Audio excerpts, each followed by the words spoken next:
Hello, hello. My goodness. The last hour has been very stressful. Trying to set up everything. I forgot to think about how much streaming would eat up my CPU, and I accidentally almost burnt up my CPU. It was running full max. And I was like, uh-oh, and so I had to undo some things real quick to make it work. So we weren't burning up my computer, but we did it. We're good. I'm good. PC go oof. Well, to be fair, I haven't tried to max out this computer yet. I never tried to like run too much at once, but I did this time. Because I tried different programs and had them all like linked together. Like one for the face tracking, one for the body tracking, and then I had them all together in one program, and it didn't like that, so I had to undo it. But that's on me. That's me doing stupid stuff. Hi. Hello.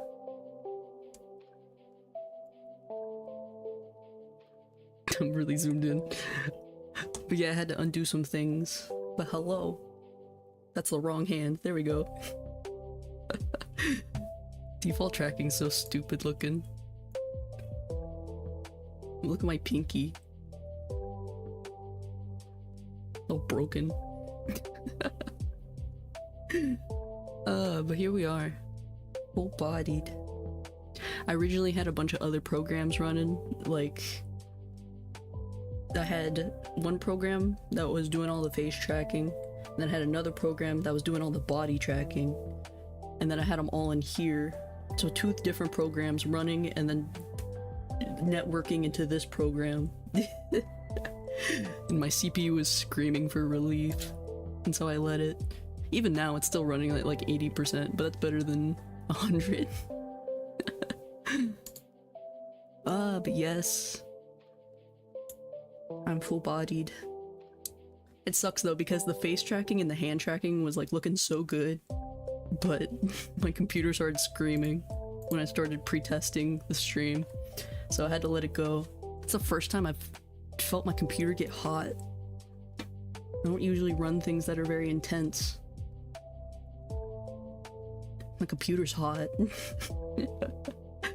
I'm burning it to a crisp. But yeah, hello. Hands, there we go. Ah. Anyway. How are we gonna... I'm not even gonna bother.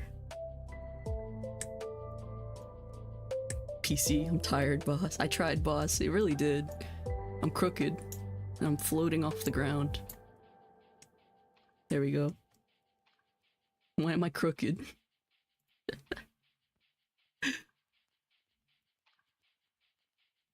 Could I just... No? There we go. I'll just manually rotate myself. But yeah, we got overalls. I'm still crooked. Hello. Ignore how crooked I am. My fingers are busted.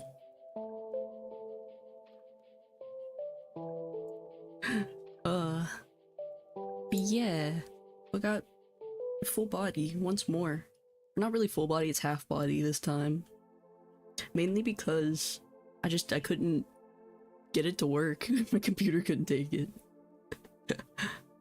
I'll need to sit down and figure out how to do something to like make it work. But for now, this is what we got.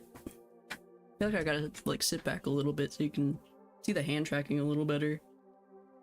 But yeah, we got overalls. I wonder if my poses and stuff work.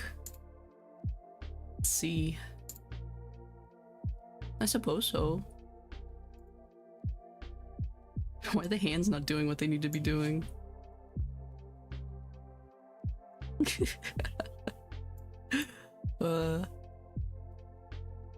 Where are you? Can you walk around? I can't walk around per se. I can drag myself along though, but I'm in a little town space. We could do this way. I can move myself manually. There I go. Bye guys.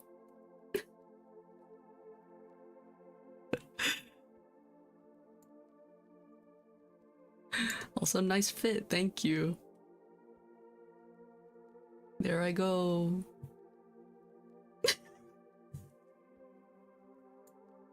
Oh no, where'd I go? Oh good, here we go. Welcome to Noriko Town. Population me. Did you guys see that? I ragdolled up the stairs. Oh my goodness. But yeah, we got overalls. Nice little set of overalls. What happened to my face tracking? Come on now. The ragdoll at the end. I know, it's so goofy.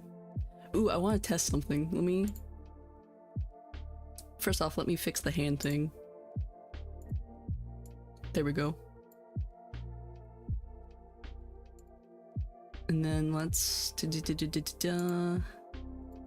Just pick a pose, I guess. I haven't tried this yet, so I'm curious if it'll work.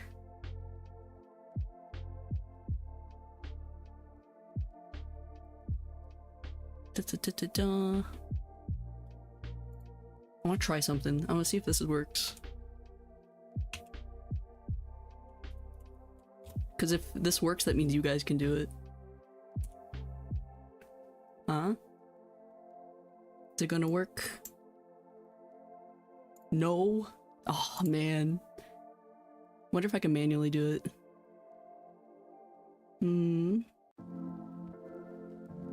Or did I even set up the blueprints? I did. There we go. It's a piece of cheese. Yeah, you guys can do that, by the way. You can throw a piece of cheese at me. If you just put in throw.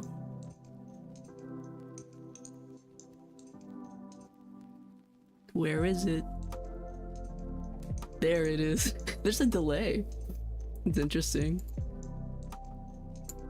But yeah, if you put throw in, you get to throw a piece of cheese at me. I set that up last minute because I thought it'd be cool.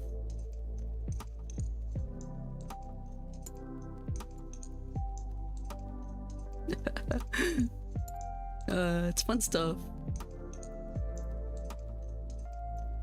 I think I'm gonna do more stuff like that in the future. I just have to like put in the work to get it set up. Let me also try to fix my mouth. Wah wah wah wah wah wah wah. See, my mouth isn't working. Oh, wah wah wah wah wah wah. There we go. That's a bit better.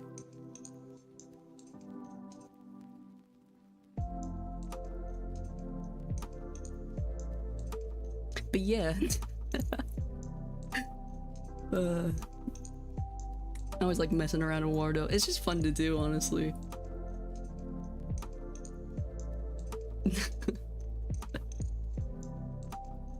But yeah, I want to eventually add more stuff to do, like throwing pieces of cheese and stuff at me and doing that. Get more hand track and stuff. I have also a couple of things we can goof with.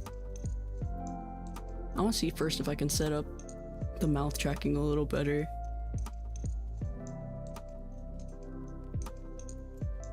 Because there's a way to sync the information. I can hack into the mainframe.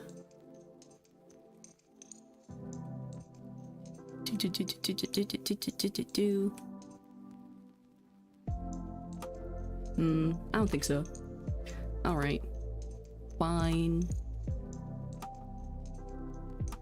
I can, however, add props.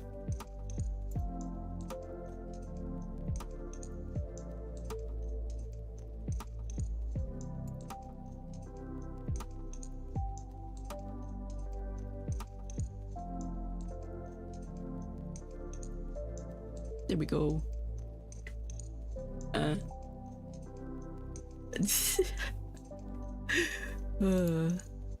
I got magic fingers.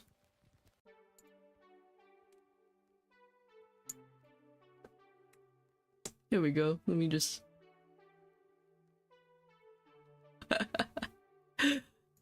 We can just throw some, let me just throw these around real quick. And there you go. I love messing around in here. It's always so fun. Wow, Disney Channel. Yeah, we could do the Disney Channel thing again. Yeah, let me get the laser one. See, I get the laser. And I can... I wish the finger tracking worked a little bit better, because if it did, we could goof around with it.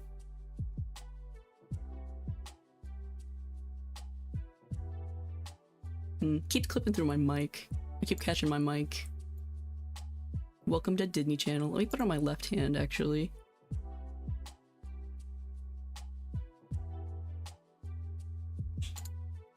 There we go. Welcome to the Disney Channel. Bum bum bum bum. I love how you can see the webcam tracking catch itself. Oh, it's always fun. Reminds me of Fruit Ninja. It's very similar. Pew pew pew pew pew. I wish my face tracking was a little bit better. That's my only gripe about like the default face tracking in this software, is I feel like it does not like get the mouth very well. Like it kind of just doesn't move. But I tried fixing it and it wanted to make my computer explode, so couldn't do it. Throw. Oh boy. Gimme.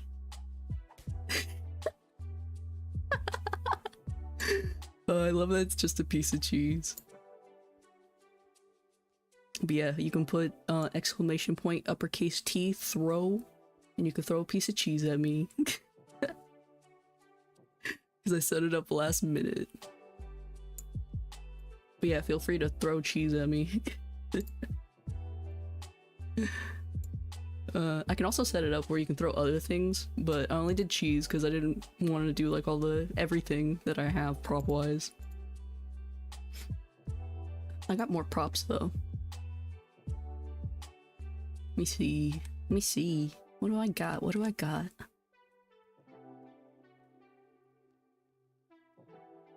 Funny how it's a bit delayed, so you don't exactly know when it's coming. I know, it's nonsense. It's honestly kind of preferred that way. I think I can control it if I really wanted to. Like, I can actually make a choice. Let me see. Is this my Mimikyu? It is! He's so big. He's always so big. Can I hold him? I love how he's limp too. I just want to turn him. Let me turn him.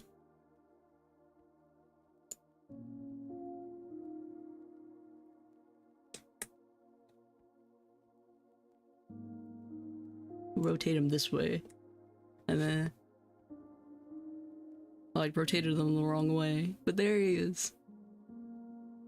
He's jiggly.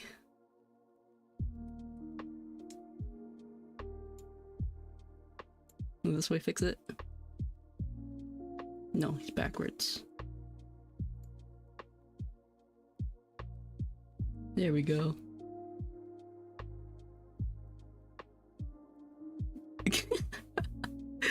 I love goofy stuff like this. There he is. There's the boy.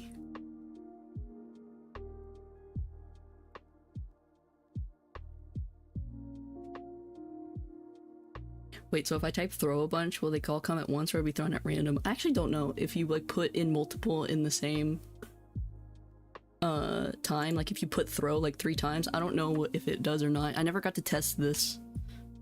So I don't know. I'm curious though. Little ragdoll. Yeah. A little Mimikyu. I'm actually curious myself. I did this at like midnight. So I'm curious if I do it 3 times, if it'll come 3 times. Come on. No, it's just once. So if you type it in repeatedly in the same text, it doesn't do it more than once. But if you like just spammed it down on the chat, it probably would throw it more than once every time, which is good to know. Let me get this Mimikyu off my hand. He's stuck to me. What else do I have? Got this fish.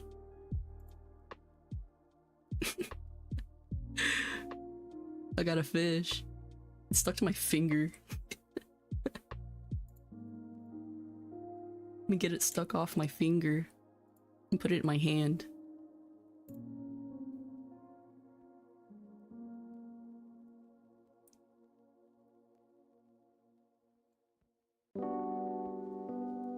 I caught a fish this big. But yeah, you just, I love messing around in here. It's so fun. It's probably better so you don't get too pummeled. I can always put the fish in there too. Like if I go into the settings, the blueprints, I can pick the objects that get thrown. So let me add the fish.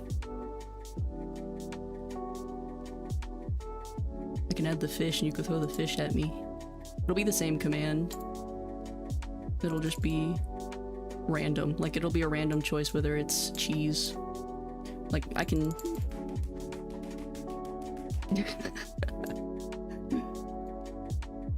I can trigger it myself manually. But it's so much fun. I love messing around with this stuff. I love how interactive it is. But the idea is typically you would use these as like channel redeems or like super chat messages and stuff. But obviously I don't have access to that type of thing, so I just have it as like a quick command. Throw. It's exclamation point throw. It's only gonna be triggered at that one phrase. Like I only set it up for that one single phrase as like a test. So that's how we figure it out. I wish I could throw things myself.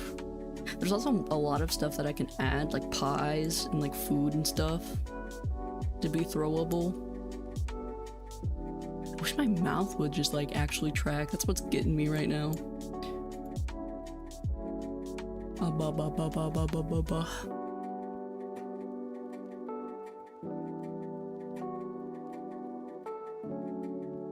Oh, kind of like how Kiwi does it. Yeah, kind of similar. Let me see. I want my mouth to actually move. That's what's killing me, is like my mouth doesn't move when I speak. I don't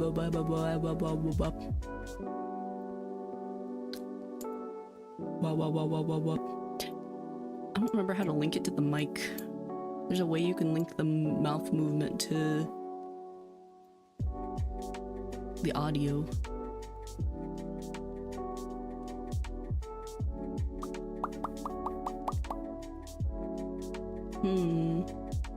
Yeah, I kind of just set it up to be like kind of like a Twitch redeem. Usually like those are done by exclamation point commands. So that's what I did. But yeah, the fun stuff. Good outfit for some gardening. I thought so too. I wanted a nice little spring outfit with nice little, just like an easygoing little tomboy motif. I had one of those little dancing rats, but I can't find it. I'm sitting here looking for a little dancing rat. I can't find her. I wish I downloaded more stuff before. Where's the pigeon? I just want the pigeon. Or the tortoise, we'll do that. He's a little guy. I can put him on my head and stuff too, which is always fun. And put the little guy. on my head. We can move them. Now he's on my noggin.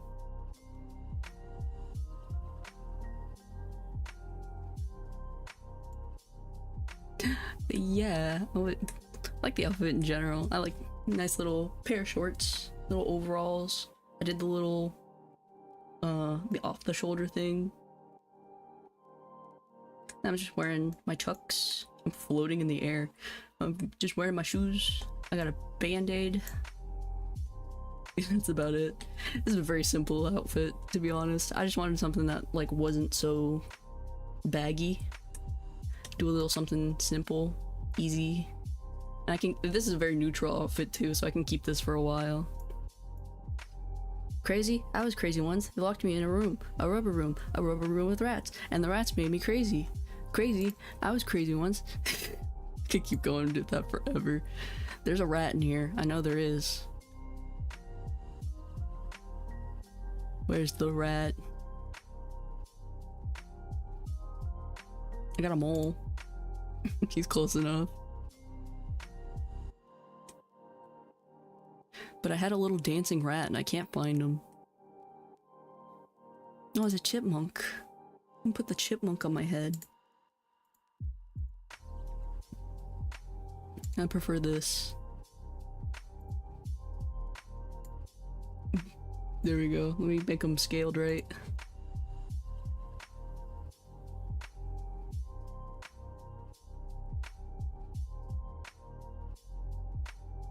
Is that about how big a chipmunk is? I'm really bummed about the mouth tracking not working. That's actually kind of aggravating. A little irritating. There he is.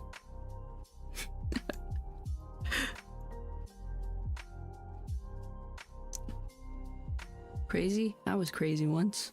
They put me in a room. A rubber room with rats. And the rats made me crazy. I'm really not happy about the mouth tracking. It's bumming me out. They just can't keep up when I talk. A little bit.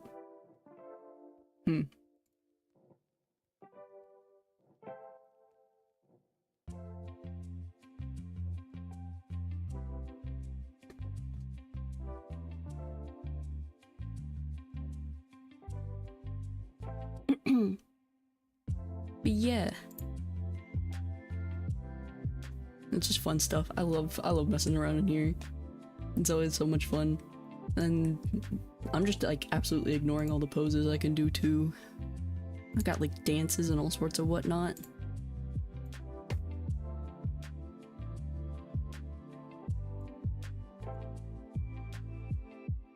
Got all sorts of like poses. I'm floating to the ground. Don't forget your plushie of that guy from mouthwashing. Oh, Curly. I do have a Curly.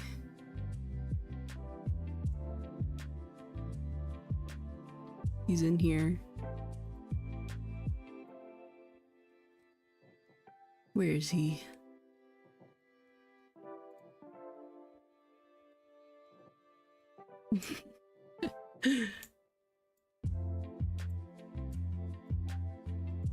Where's he going? There he is. He's... oh no, he's boned to my head. I also have a fishing hat. Let me put the fishing hat on.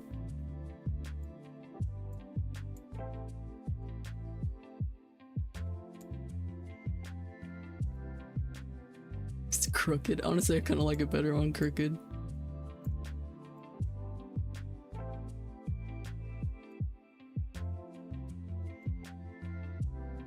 A little awkward sized. My head's big. I got a big ass head. I had a friend who wore their overalls off one shoulder. I don't understand why people do that. Can you enlighten me? Fashion. Also, it's just kind of comfortable that way.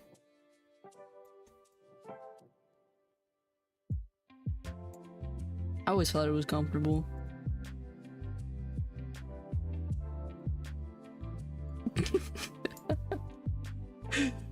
Speaking of cursed fishing hats, we were talking about a couple of days ago, not yesterday.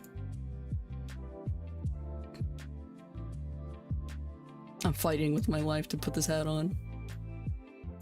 There we go. Women fear me, fish fear me, men turn their eyes away from me as I walk. No beast dares to make a sound in my presence. I'm alone in this barren earth. Look country as hell with the hat. But I always thought it was very comfortable to wear your overalls like off the shoulder. I have another one. I have the fish fear me, women tolerate me.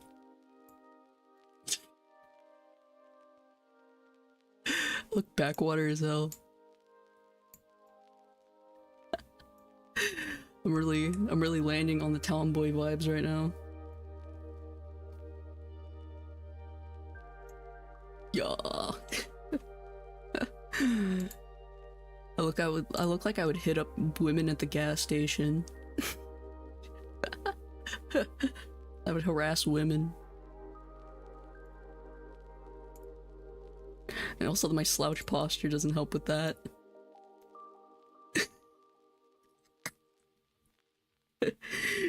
Bass Pro Shop is calling.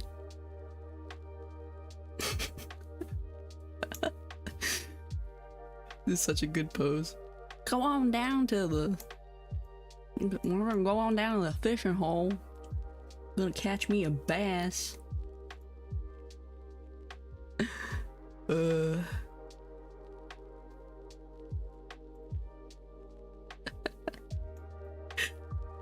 Really nailing the tomboy vibes. I need more hats. I have one other hat, I think. I think it's like a big old cowboy hat. Yeah. Huge. Then I got my Santa hat, which I had that one. The fishing hat though is ridiculously funny. Oh my god. It's so good.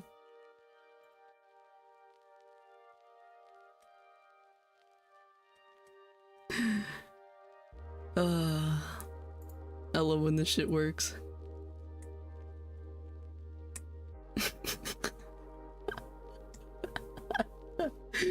Sorry, I'm cracking up. I'm making myself laugh at this bullshit. Okay. Now I want to go look for more hats. I want to see more hats.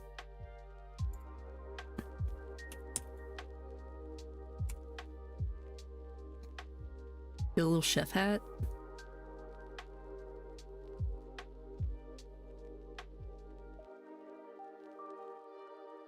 Got a straw hat. Hot dog hat. We need a hat tower. You stack all my hats. I do kind of want the straw hat though. Add to the gardener vibe.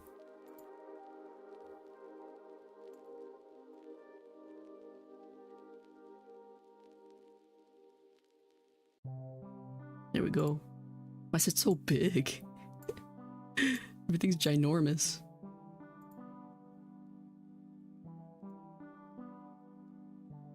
Gotta scale the hat.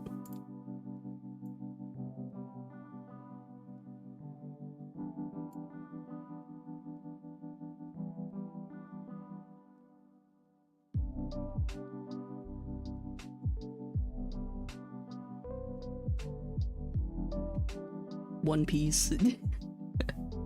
I've never seen One Piece in my life because it's too long. I love how my head is too big for most hats. Gotta keep scaling everything to fit. Over my big stupid head.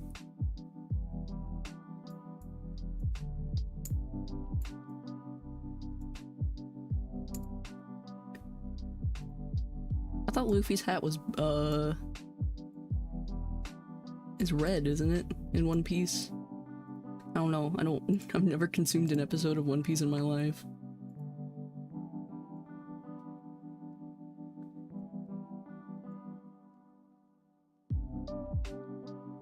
Fuck it, you ain't seeing it from behind. There we go. Kinda. Yeah, you guys ain't seeing it from behind. Man, I love just accessories. The accessories is like one of the most fun parts.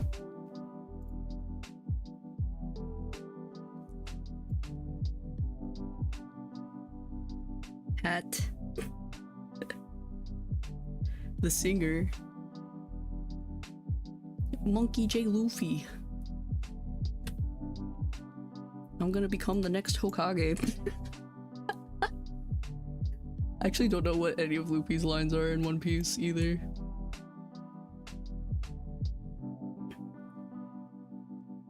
The singer.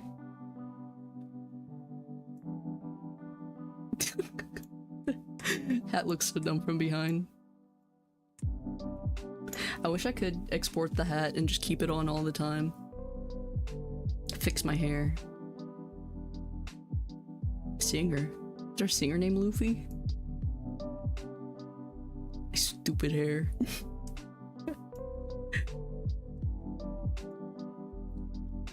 But now we're hitting the tomboy, or not tomboy, but like farm girl vibes, like girl next door type of shit. The good. I was gonna draw today, but now I'm kind of half tempted just to keep goofing. Oh, by the way, Dakor, I'm not sure if you saw, but if we do this, ooh, pitchfork, I do need a pitchfork. If you do this in the chat, I get stuff thrown at me. It'll work. There it goes. You guys can throw stuff at me. It's either a piece of cheese or a fish. But things will be chucked in my direction.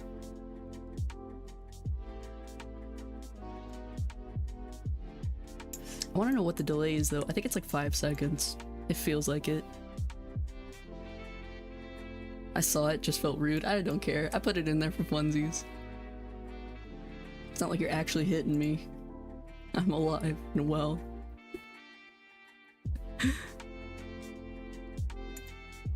But it's fun stuff. I want to figure out more to do because you can you can add like stickers and stuff, and the stickers will pop up as well. I need to figure out how to do more stuff like that. It might have to be uppercase on the T, I'm pretty sure, because I only put it in that one way, so I don't think it'll update itself. I just think it's so funny. It's goofy. And it's engaging. It's fun stuff. But there, you can add like stickers and stuff, and like when you put in the prompt, little stickers and stuff will float. It's for like memberships and subscriptions and shit, but you can change it. You can change it to be whatever you want. So I might goof around and do some stuff like that in my off time. Add more things. Add more stuff. I feel like I have to like overdo my mouth movement for the tracking to work. It's really aggravating. I just wish it would work. I could also just reset my tracking in general, like redo the blueprints if I wanted to. I don't think I want to. But yeah, I can also change the environments and everything. Like we're here now, but I can totally swap it out to be whatever. I got a Minecraft one. Where are we? Oh, I'm in the tree. Oh no, I'm in the tree.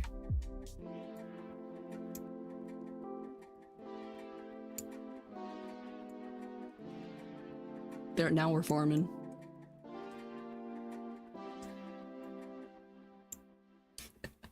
But yeah, I can change the environments and everything. I got full power, baby. We're in Minecraft.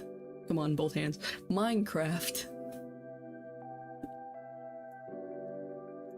I'm gonna fuck up the cobblestone generator and kill us all. Ooh, skyblock. Yeah, it's a little skyblock world. Help me, I'm stuck in Minecraft.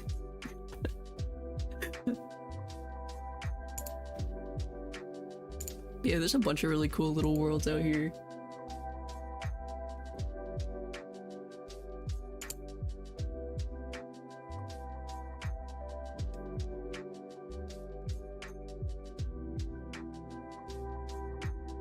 Where is it? I'm looking for a specific pose, I can't find it.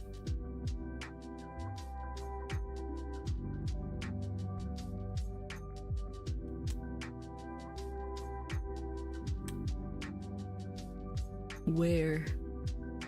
I think Jack Black put it best. I am Steve. It's me. It's me, Mr. Steve Minecraft.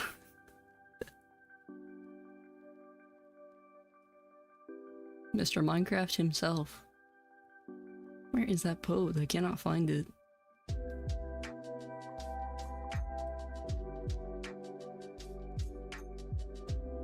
There it is.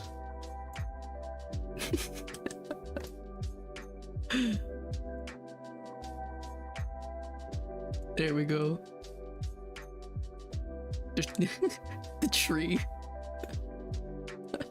Just notice the tree. Oh, hello.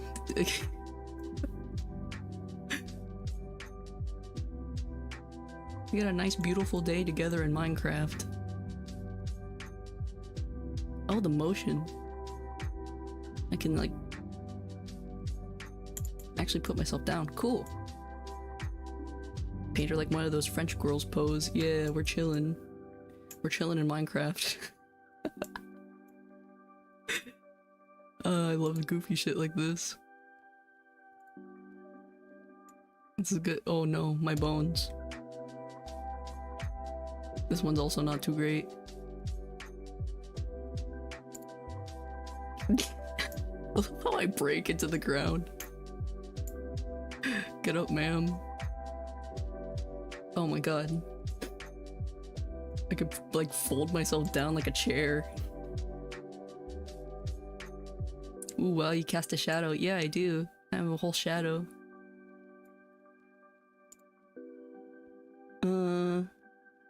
Another good pose. I got like a bajillion poses.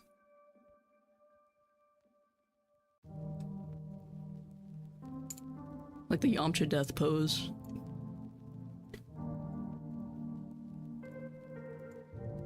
Ugh, my legs!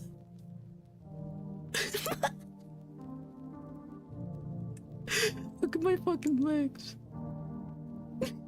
It's so cursed. Oh my god. I shouldn't be able to do that. My ragdoll physics are like destroying my legs.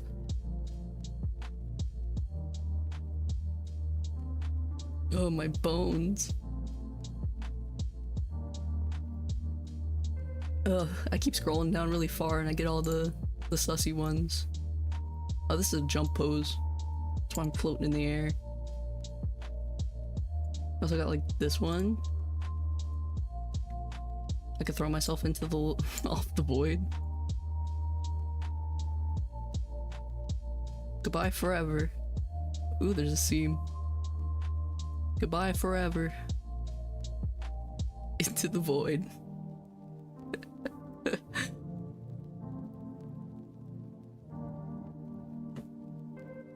Or this one would work for that too. Bye guys.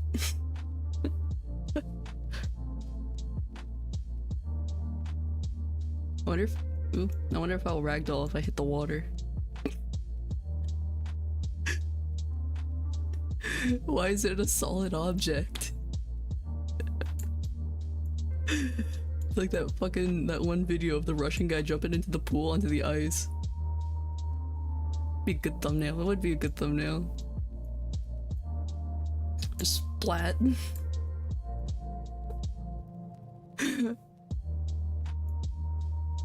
Why is it the solid object?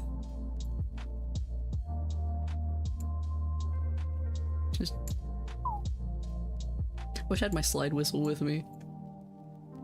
No, I love messing around with the poses. I think the poses is like the fun part to me.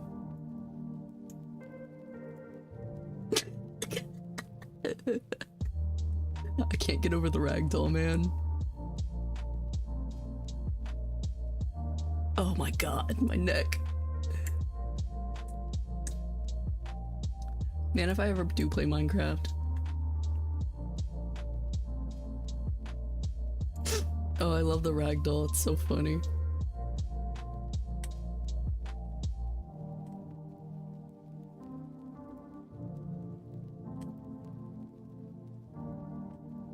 What else do I got? A lot of these are jumping poses. You get out of the jumping poses.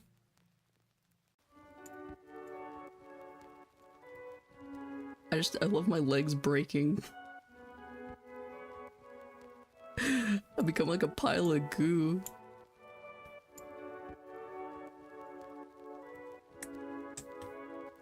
Oh, it's so good.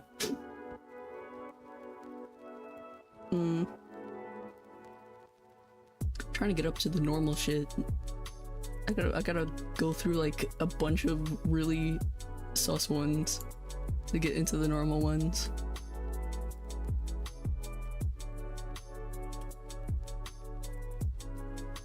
I just want normal poses.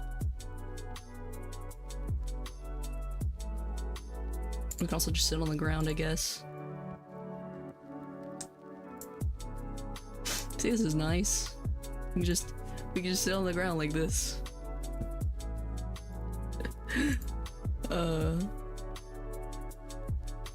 Like that? Yeah, that's better.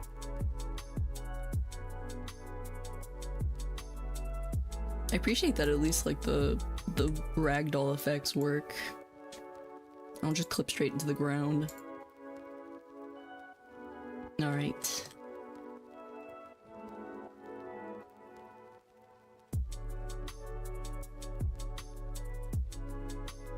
There we go.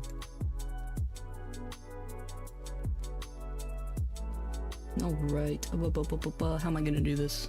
I'm trying to figure out how I'm gonna transition over to doing an art stream, because I have a transparent world, but I don't know how it's gonna look on stream.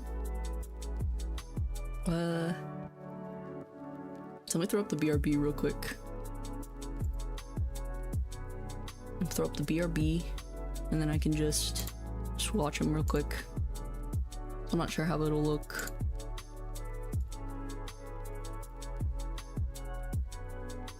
Oh shit, I don't think I changed the tracking for this one.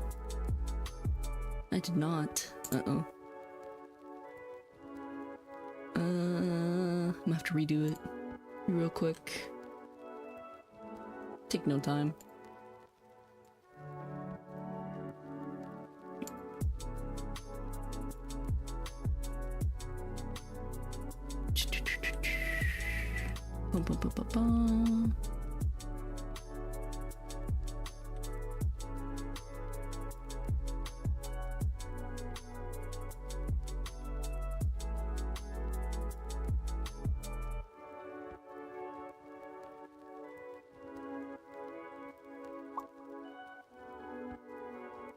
Whoa.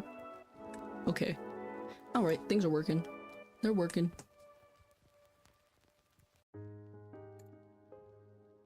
We're good. I just have to get all my art stuff going. My eyes. Holy moly. Anyway, minimize that, minimize that, minimize that. Open this. It's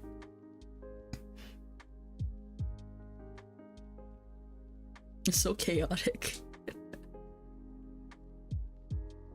I love when I put my hand like on my face, it's like all the way down here for some reason. It is not where it should be.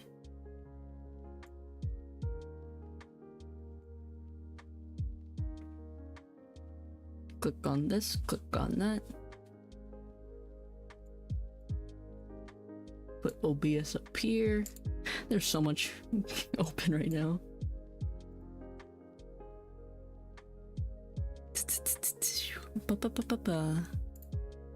Critter's working good. Then I just gotta get this open.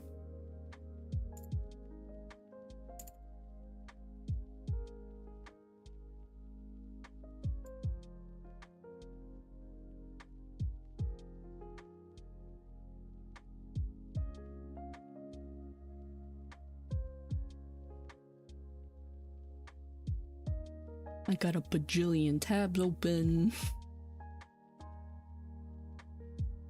There we go. Still a little wonky looking, but I can't do much about the face tracking. Actually, yes I can. I can just put this into Bordeaux, or not out of Bordeaux, VC face. So let me do that real quick.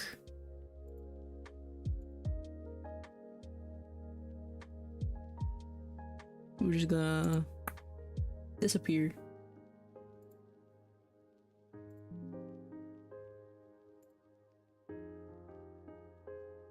Oh my god, like 5 tabs shut.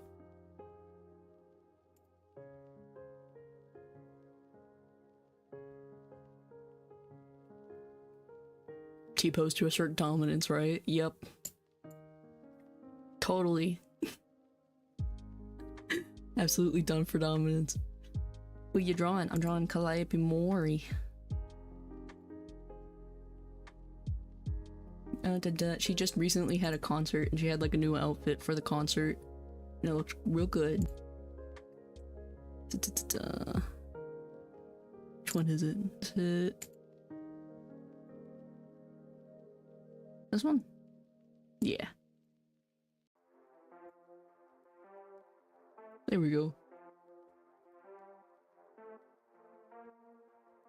I've returned in my typical form. Anime Girl Grim Reaper, exactly. I've been banging my head for like a week over this freaking outfit. 'Cause look at all these details. Oh my god, it's ridiculously painful. I think I've already figured out how I'm gonna do the mesh, but oh my goodness. The Grim Reaper world is so progressive. I know, she's a Shinigami. I immediately decided I was not doing the jacket because I did not feel like drawing the fur. But look at this fucking design. Ew. It's so detailed. There's so many like intricate little details and bits and pieces and stuff. And I've just been banging my head against the wall over it. Ugh. I mean, I've gotten a pretty good distance though. I like what I have. Like, I think I'm on the point where I'm like at another good layer of work.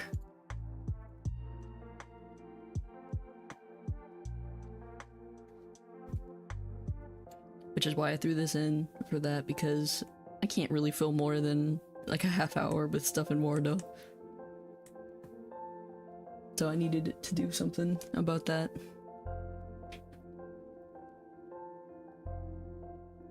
Nope. Wrong layer and wrong color.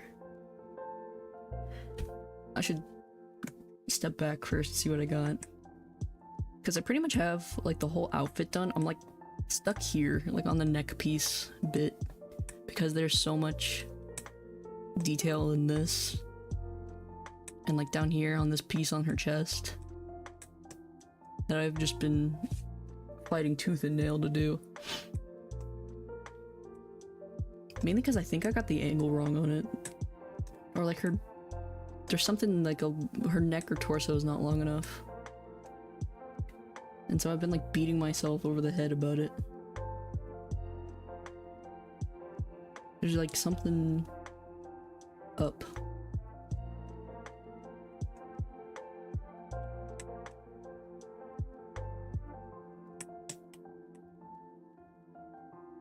God. It's the detail, man.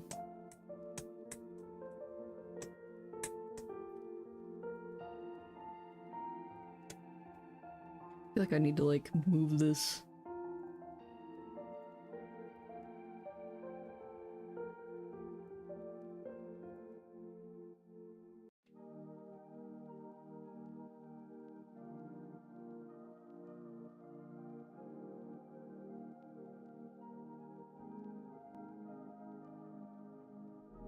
Put that right there.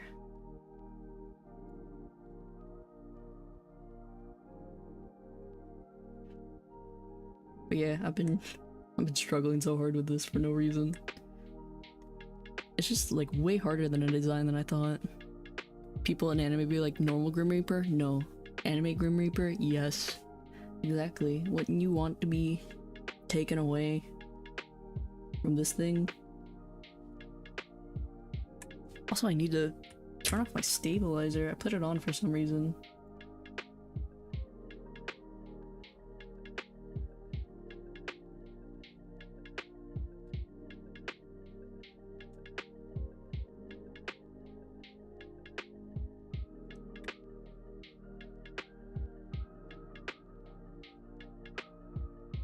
Mainly, I'm trying to like get a good grasp on these little details before I do like my proper line work, because I will cut corners. I'm too lazy for this level of detail. So I need to do it now so I know what I'm tracing, because I will not have the energy to make up my mind on how much detail I want. And I would like to draw this with some detail because I can. I'm just really lazy.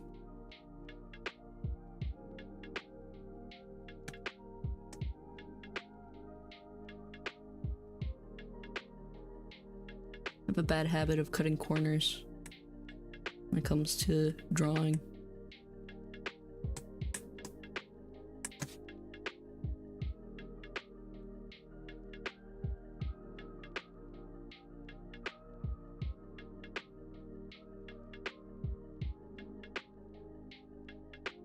Yoink.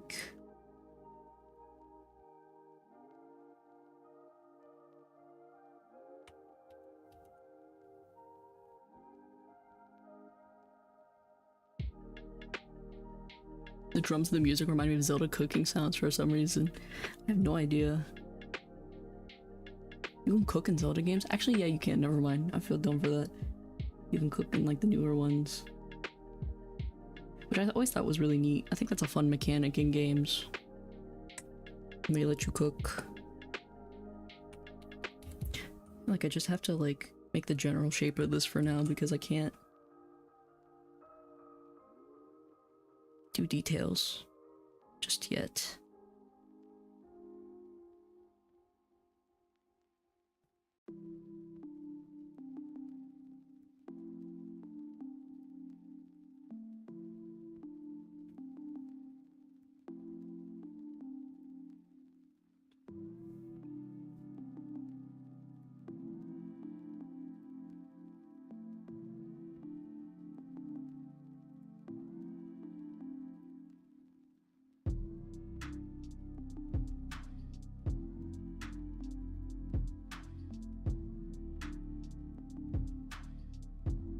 My god.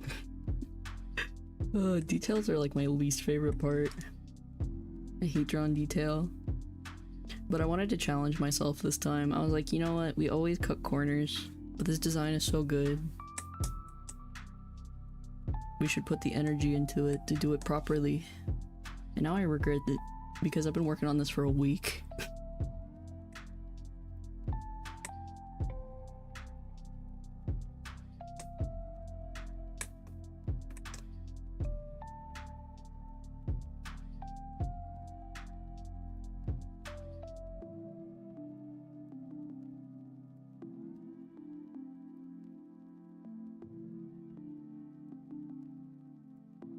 But I feel like if I get like a general gist down of like these kind of details and like the details of like the lace here and like the lace on the chest and like the pattern, because like the pattern's right here, I can always copy the pattern. So that I'm not really that concerned about. I'm really more so concerned with like this, like her neck pattern and like this thing.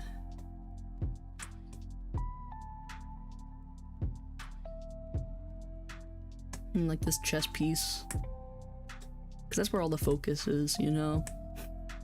It's where people are looking that you want the detail.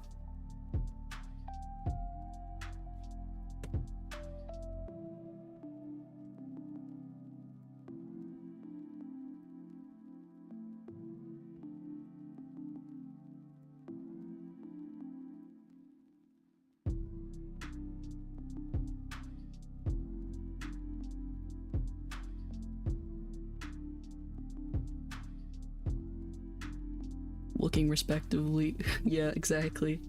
You're looking respectfully.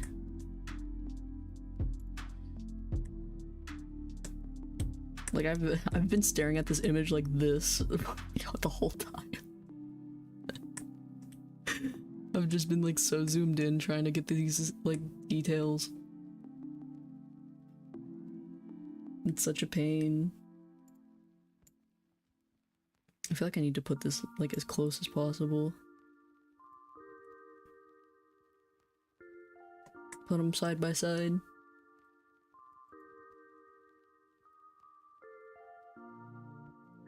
Because it's like here.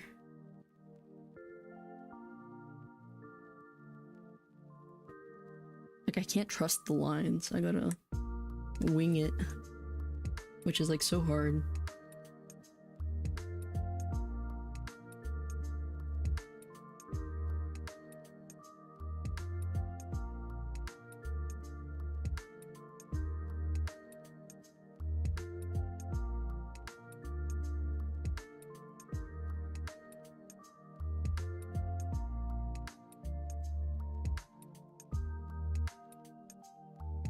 Like whoever designed this was purposely trying to make the artist suffer.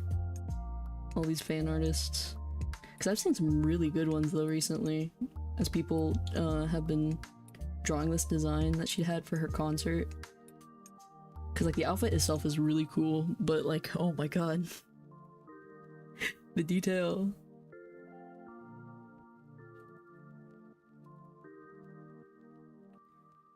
I almost feel like I'm better off coloring this all in black and then working it.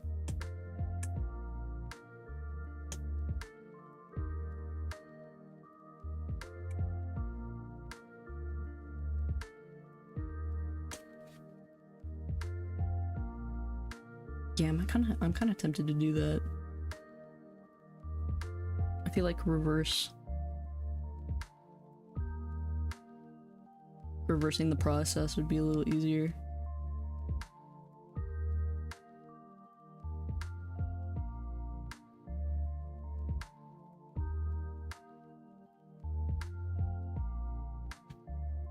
Especially with the lace. I feel like the lace especially just needs that like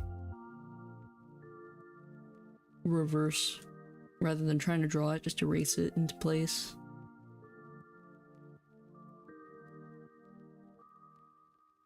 With all these crazy shapes and whatnot.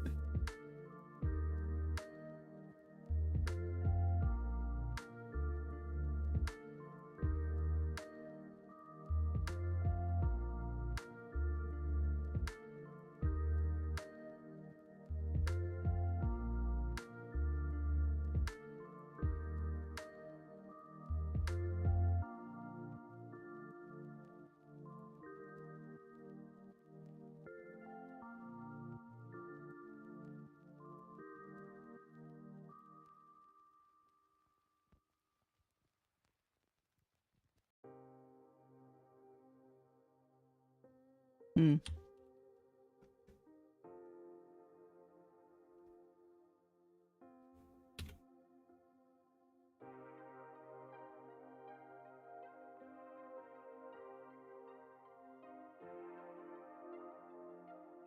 I'm kind of tempted just to cheat.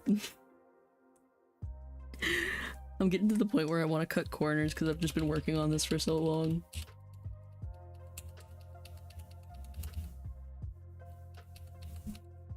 I'm kind of tempted to just like take a layer.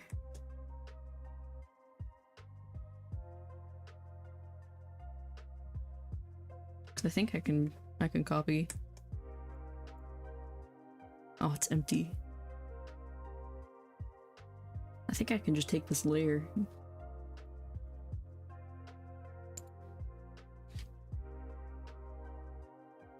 Does it mark?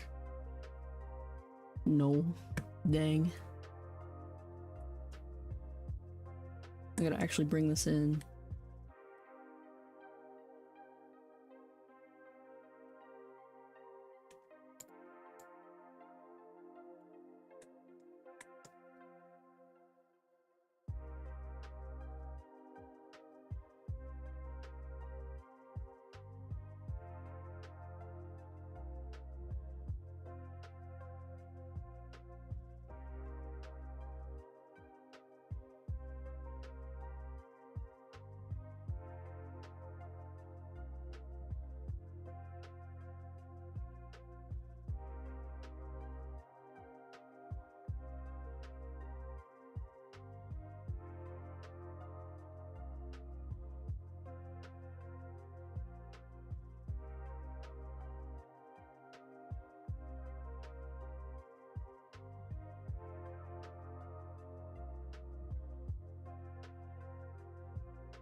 almost like butterfly wings in a way.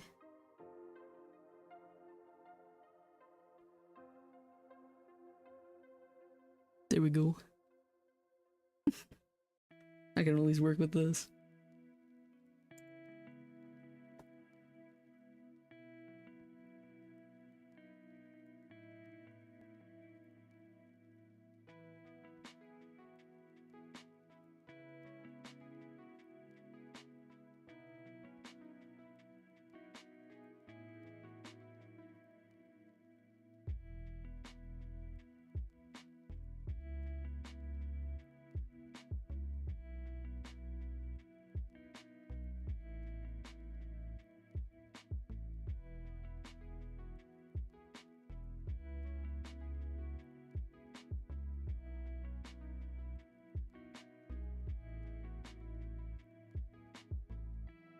Nope, I duplicated it. Does Krita have a transform tool? It does.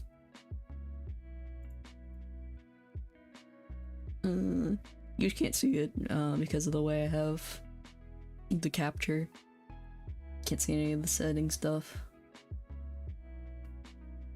I feel like I need to like do perspective.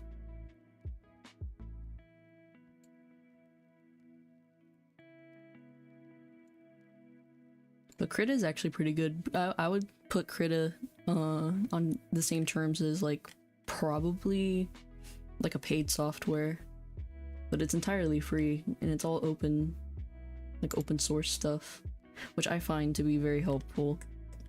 Like you can find a bunch of like brushes and stuff in here. So like these were our limits, and these were all. I don't really care about the lace detail all too much. I'm more so like, I just want like the general lace pattern to be right.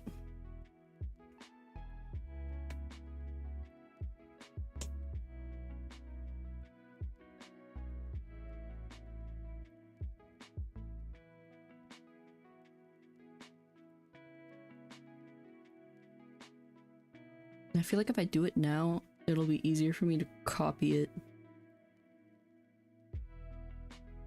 It's pretty close. It's missing some QOL tools from when I used it, but other than that, it's a really good program. It really is. I have no complaints with it, honestly, other than like very small, minute issues, which is more of a skill issue for me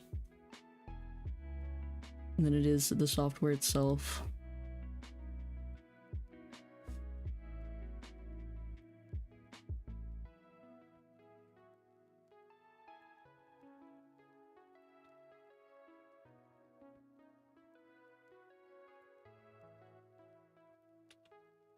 Unevenness is gonna get to me, but whatever. I feel like usually I try to stay away from detail because like when I'm detail oriented like this, I usually start to get really obsessive and it's just not great.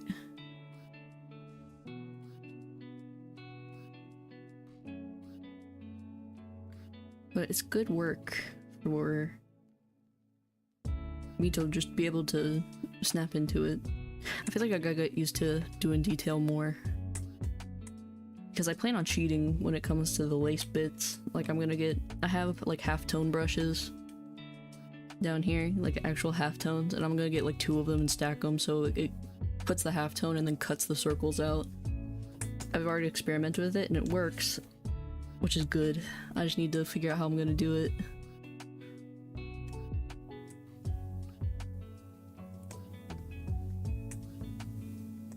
But yeah, I need to like... Well, I feel like that's okay.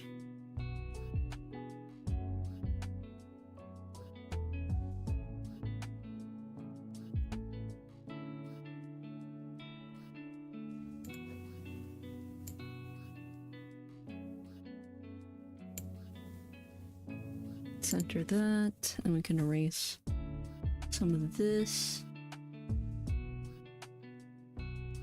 And then we'll line it back up.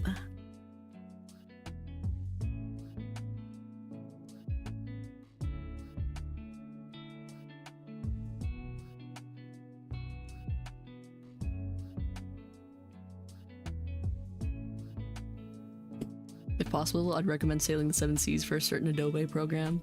I've considered it. Like Photoshop. I've never had a real reason to get Photoshop though. Honestly, I don't know how it really measures as an art program. I've seen people use it, but I never really like did the homework into figuring out like its pluses and negatives, like its benefits over others. I'm a cheap gal. I'll usually like, I don't mind paying for things here and there, but sometimes I'm just lazy and I just want something for free.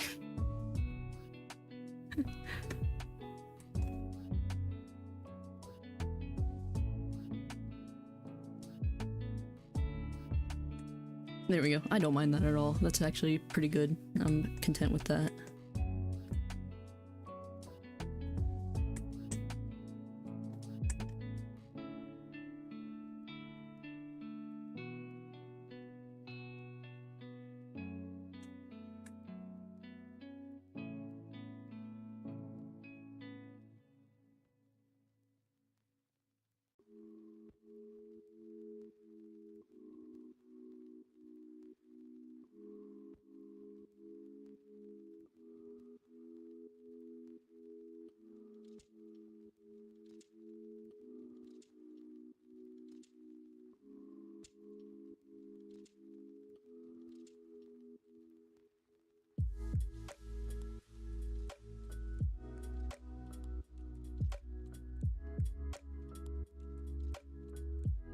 There we go. You have a lot more control over colors and has tools that no other program has, because parent patents, boo.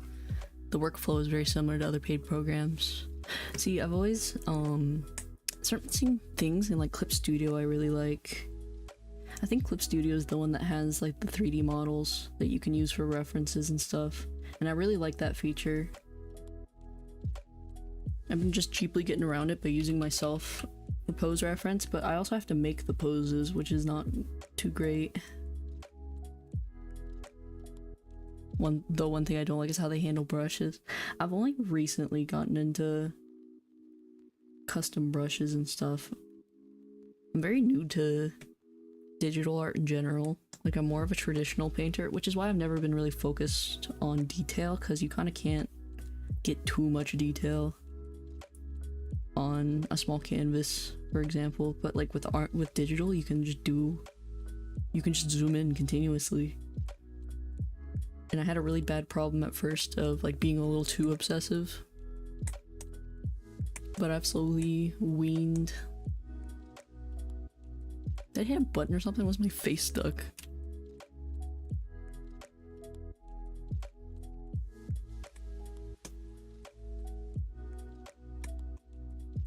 I'd like to get into more art programs though, just to like figure out and learn.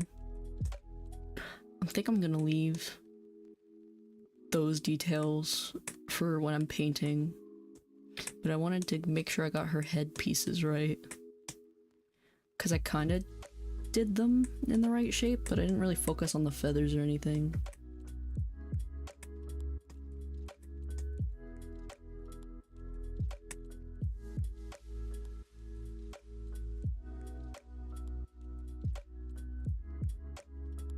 I plan on using this as like an experiment piece for trying different techniques and stuff.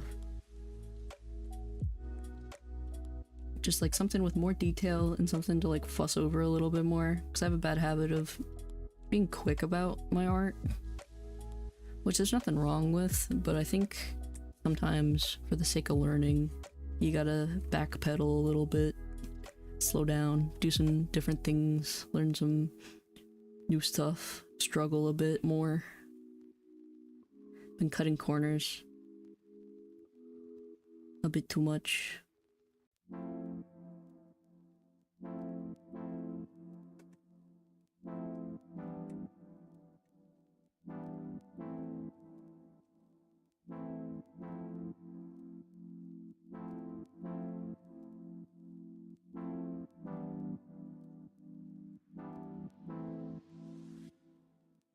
I cannot make out what those details are.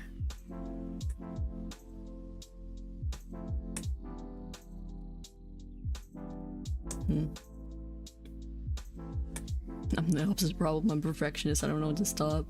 For me, it's just because I'm a watercolor painter. Like, you can't be super, like, detail-oriented with watercolor, just because the medium itself doesn't really lean to it.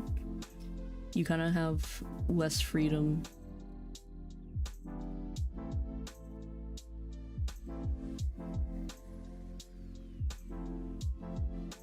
Oh, there's a dip in that.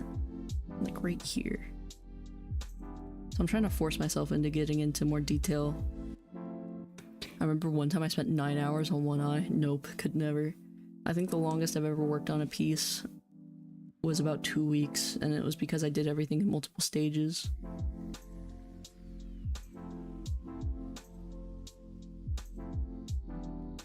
But I'm trying to like make myself slow down, because I have a bad habit of drawing and painting within like maybe 3 to 5 hours. Which is like, it's fine, but I don't think it produces my best work. I feel like I've kind of hit a rut because of that. Because I've been trying to like run through and make things quickly.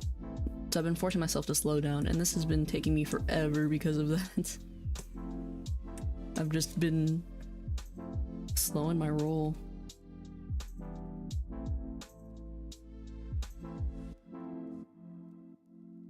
I'm taking my layers a lot more serious this time too. Because usually I do like 3 layers and like it's rough sketch, a shapening sketch, and then like a final one, and then we do color.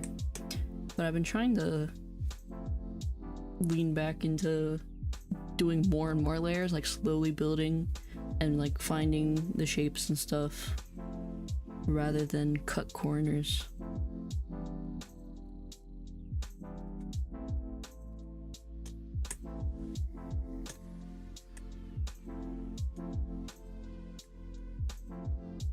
Like, this probably won't end up being the final layer. It might, if I like how it turns out, but I don't think so.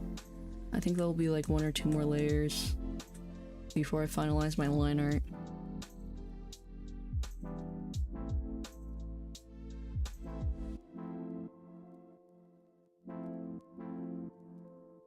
But I'm getting to the point where I'm seeing my final lines and details.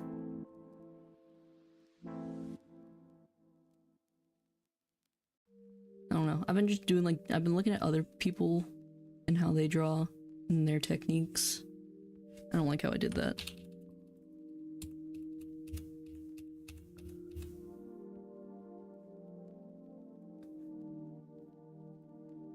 And one thing I noticed is some artists take like a bunch of layers. Whereas I've always kind of rushed, and being a traditional artist, I've always leaned into like maybe 2 layers and that's it. But now I'm trying to like really stop and pay attention to what I'm doing.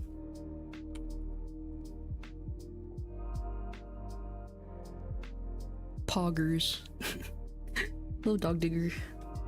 Dog Digger Daniel. How you doing? I'm personally am beating my head in over struggling with this. I've been working on this piece for a week. And all these details are killing me. Planning to mod a 3DS. Best of luck to you. I still have to do that personally. Somebody asked me to do that for them, and I still haven't done it yet because they never gave me an SD card. Hopefully I don't break it. I hope not. That's what I'm scared of.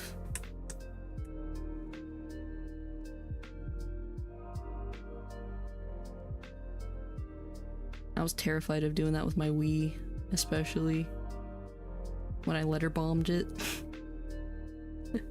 I was so scared I was gonna break it.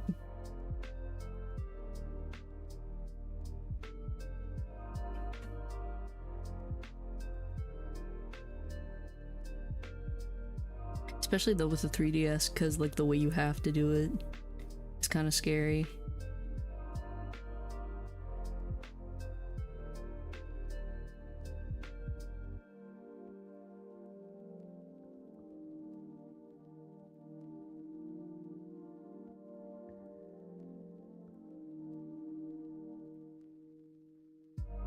The only thing I had to pay for is the SD card to use the device thingy. I wanted to do it with the least amount of cost. Yeah, same. I know somebody who had a 3DS, and when I modded my Wii, they're like, can you please do this for me? And I'm like, yeah, you just gotta get me the SD card. And I still haven't. But I'm kind of terrified to do it because of the process differences. Like, the way it's done is a little spooky.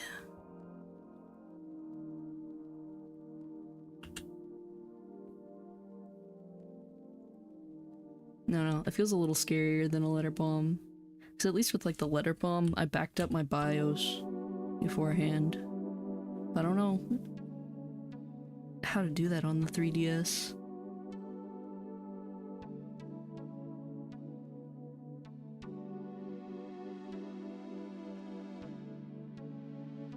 But I love nice little like cheap emulators. Doing a little scheming, a little piracy.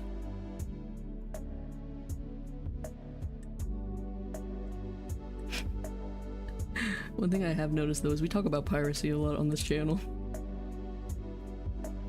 Not on purpose, but we still do.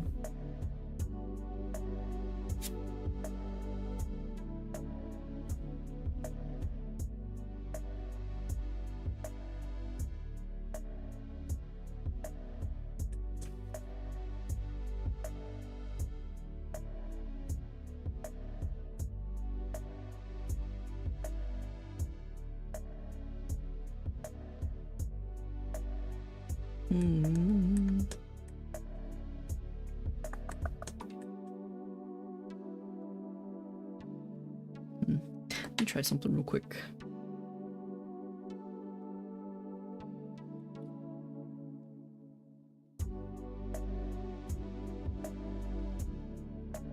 My neck.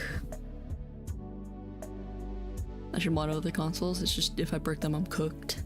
Yeah, that's my thing, is I'm too scared of like breaking the consoles. That's why I haven't touched like the old PS3 yet. I have like our classic like dome top PS3 and I've been really tempted to do something with it, but I'm also really scared of ruining it.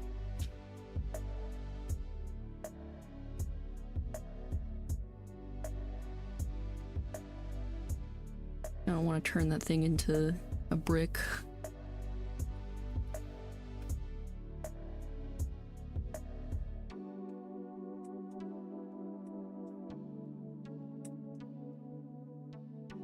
Especially because like it's got sentimental value. Like if it was a random PS3 I probably wouldn't feel that bad about it, but it's the sentimental value.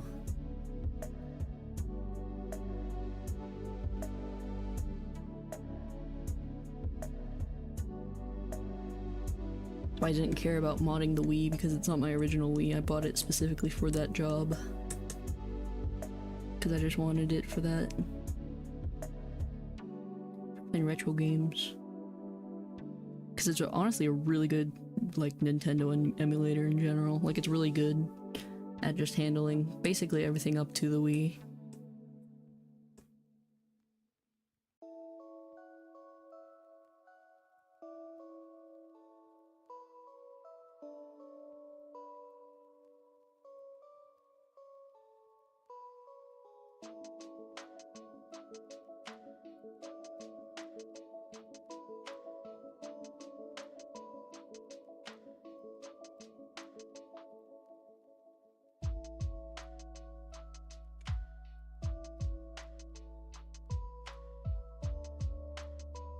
But yeah, best of luck to you, because I always get scared of modding things. It's a very stressful time.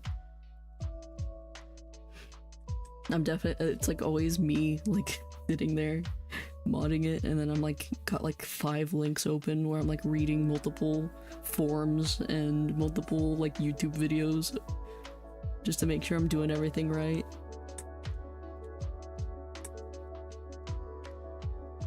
It's a stressful time. But after it's done, it's super fun. Just to have it.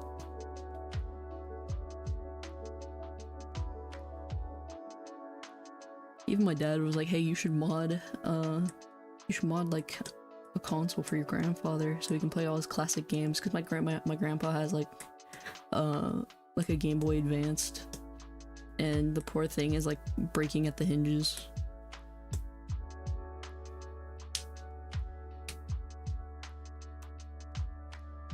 I wanted to stream PS3 games only to find out I need an HDMI splitter, and if I wanted to emulate it, my PC would turn into Arizona. Yeah. From what I understand, PlayStation 3 games also aren't very well, like, optimized emulation-wise. Same thing with, like Nintendo 64 games. I know a lot of people have a lot of issues with emulating them because they're just made so weird, and the way that they're compiled is really weird.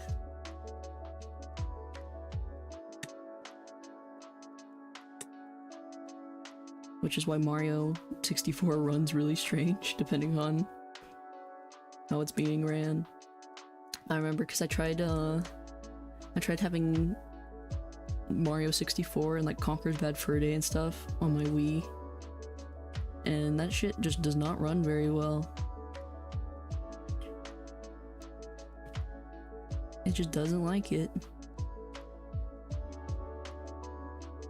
But it's mostly just because of like how it was all made.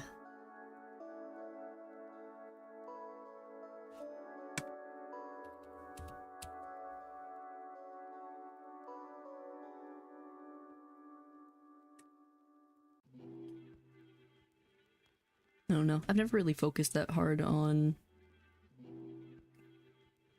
like the inner workings of video games until I started emulating them.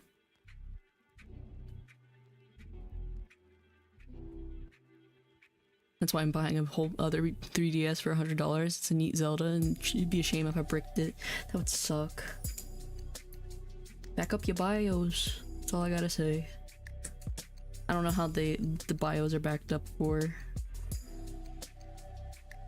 the 3DS though. I still have to figure out how to mod mine. I haven't done my homework.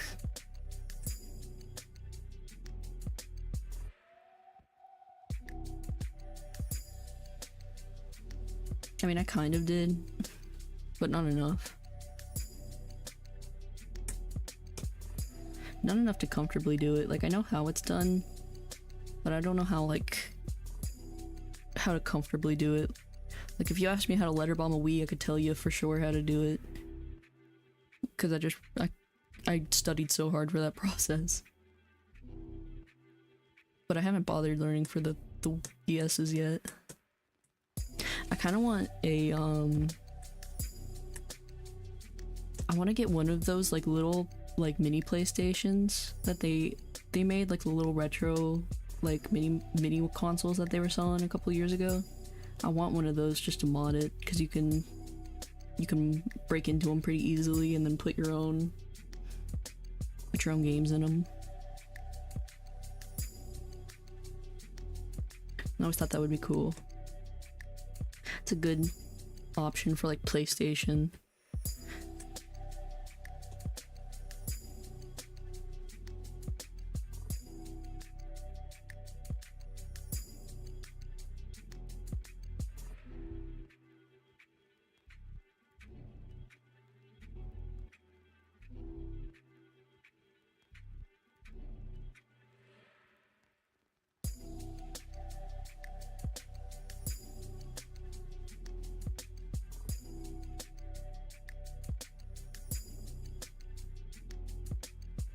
I just don't want the Nintendo ninjas to find out.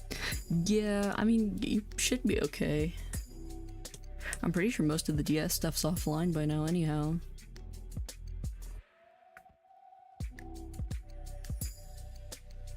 It'd be a little different if it was like a Switch, but I'm pretty sure they don't really care anymore.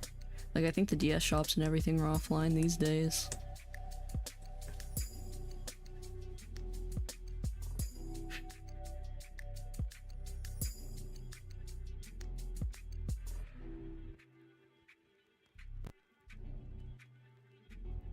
Besides, if you don't kiss and tell, I don't think they're ever gonna find out.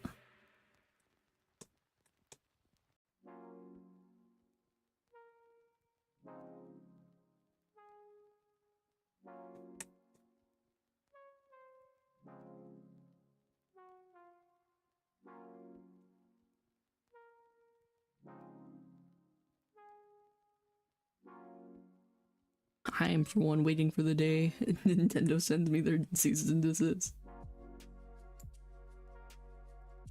I don't think it'll ever happen.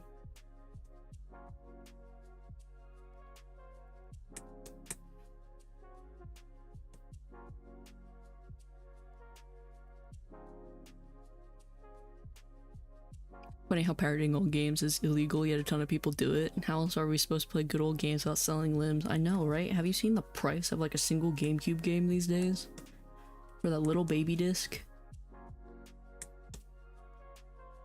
It's ridiculous. And it's not like they're gonna last forever either, because like cartridges go old. Even things like the DS carts and stuff, like the batteries die in them. And then they're useless unless you replace the batteries in the cartridge. You lose everything. That and for the sake of conservation. Because conservation's another question, but another just thing by itself to be considered. Funny thing about that, I got $500 worth of discs with the GameCube for $100. That's the thing, sometimes you can find really good deals. But like, there's scalpers out there, man. And they will not hesitate to just absolutely put the most ridiculous price on things.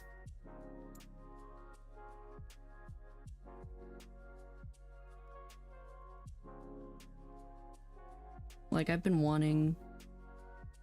Cause I have a original Wii. Like the first era Wii. With like the GameCube ports and everything, and like the backwards compatibility. So I've been wanting to get more GameCube games, but I can't because they're so expensive. It's ridiculously priced for a game that's as old as me.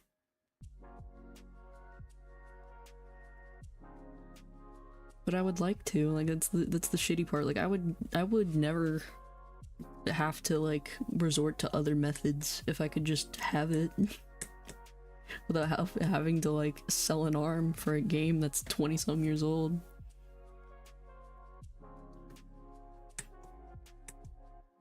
I don't know, it's a mixture of that and like just Nintendo being Nintendo when it comes to re-releasing.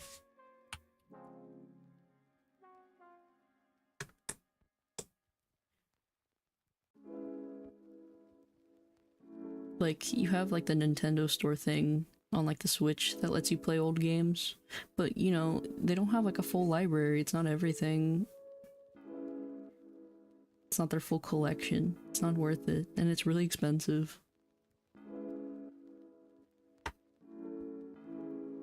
Scalpers are the reason why the PS5 was as hard to find as a good tasting street food that looks edible.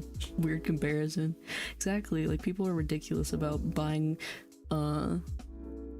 up things for the sake of selling it. Like the Pokemon cards are like that these days. Like you see those crazy videos, especially recently because a new pack came out, I think. You got people going crazy left and right trying to rip Pokemon cards off the shelves just to resell them.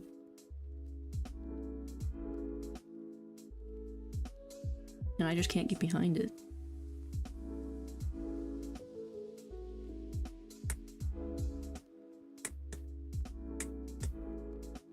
Nice woman. Hey, Mute. We're drawing Mori Calliope. She got a new outfit for her concert. And I have been sitting here working on it.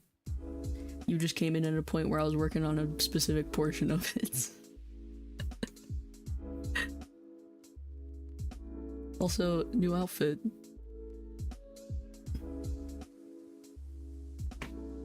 I'll put myself in overalls. Ooh, nice. Yeah.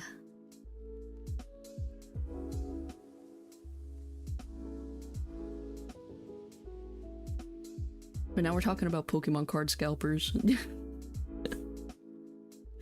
how annoying it is. How people will like buy things and then just sell them for ridiculous quantities of money. Nice outfit, looks awesome on you, my queen. Thank you, my lady. Where's my fedora?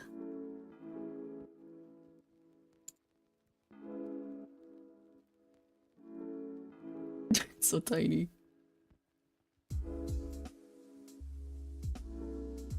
There we go. M'lady.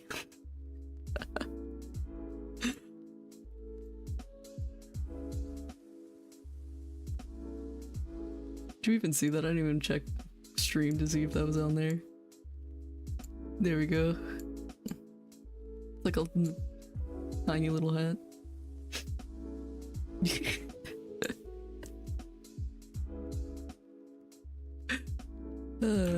I hate the hinges on the 3DS. That's one of the reasons my favorite was able to fit in my hands went dark. Aw, my grandpa's got that issue. He's got I think it's the Game Boy Advance that has like the flippy. His hinges are busted, and I feel bad for him because he loves that thing. The hat reminds me of a bear. It's a fedora, a little bowler hat. I actually wanted to have a little bowler hat like the frog, the little the one from what is it, Looney Tunes?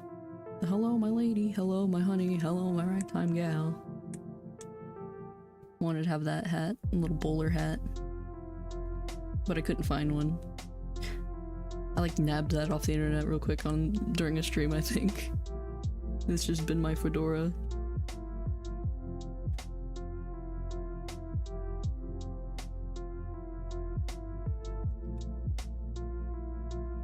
Hat bear. Little bear hat. Also, like a circus clown. Like the circus bears. As depressing as that is. Little circus bear hats.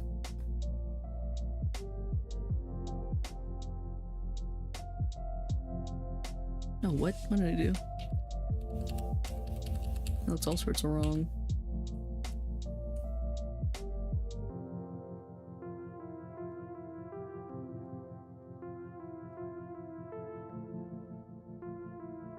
There we go. That's a little better.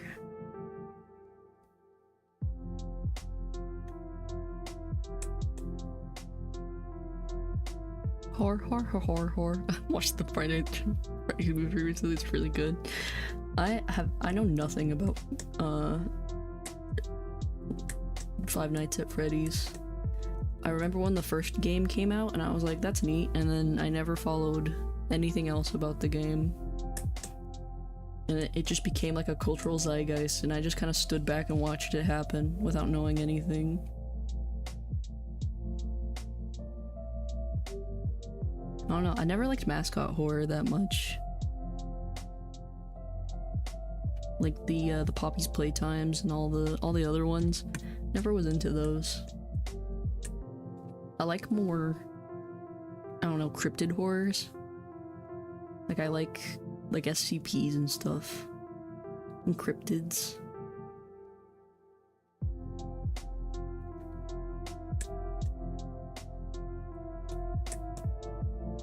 But it feels weird because I feel like everybody my age knows like a good chunk of like Five Nights at Freddy's lore. And I just didn't care. I was like, this is silly, and then I just kind of went on with my life, not realizing it would be the cultural impact. Isn't there like 7 games or something? Like there's a ridiculous quantity of games. Like I saw like the first 3 and I was like, yep, that's good, and that's probably about it, and it just kept going and going and going. The last one I remember, yes. See, I thought I was exaggerating there. The last one I remember was the one with the kid in his room. And like you gotta, like there's little critters like under your bed and stuff, and like down the hallway. Along with spin-offs. Oh my god.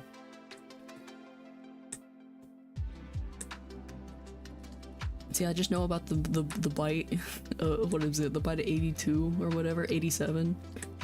Because of the meme, the Markiplier meme. That's all I know. Oh god, that's FNAF 4, Absolute Nightmare Fuel. See, I thought that one was cool. I liked that one more than, like the main games. Was that the bite of 87? Yeah, that's... I only know that one. I don't know much else about like the lore.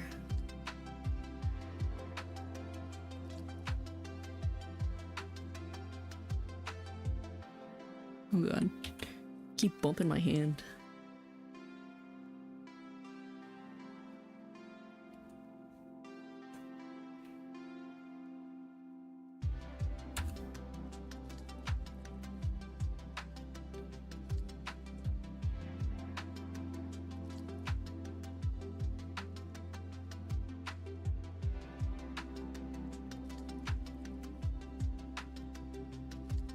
I don't know, all I know is there's the one guy who's stuck inside the...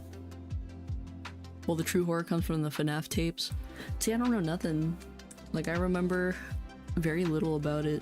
I remember there being, like, the dude stuck in the suit that's, like, all rotted. I remember that. Hello, Gabriel. You missed the outfit, so I'll just go ahead and... I'll go ahead and show it off again, because everybody's popping in. Oop, that's my lower half.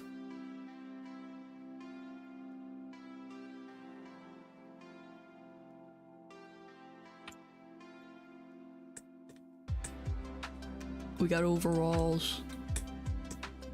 We're overall pilled.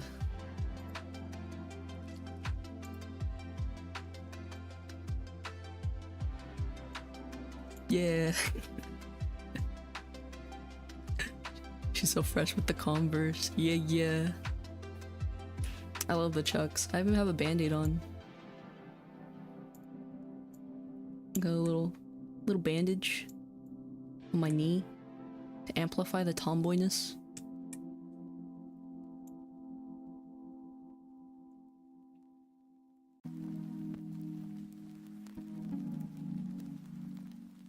Yeah, I wanted a nice little spring outfit, and I thought overalls was a really good fit.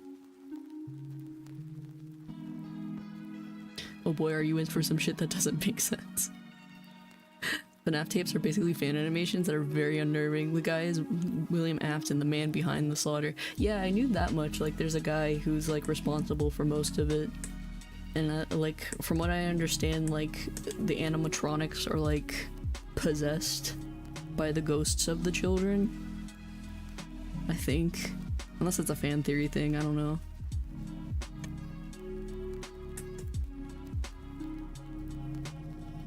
Yes. Oh, I am right. See, this is me picking up, like, FNAF information on accident. Like, through just seeing shit on the internet. Skin knees or peak spring. I'm on my hands and knees in the dirt. Burying things into the ground.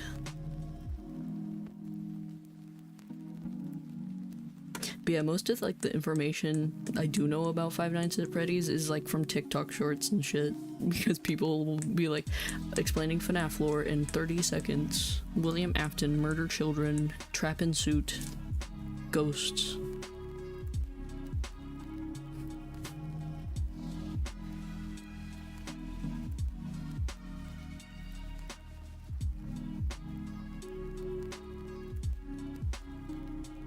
I don't understand though, what's up with, like, the glam rock stuff? Like, is that just an earlier era? Like, was that the 80s? When the bite of 87 happened? I don't know.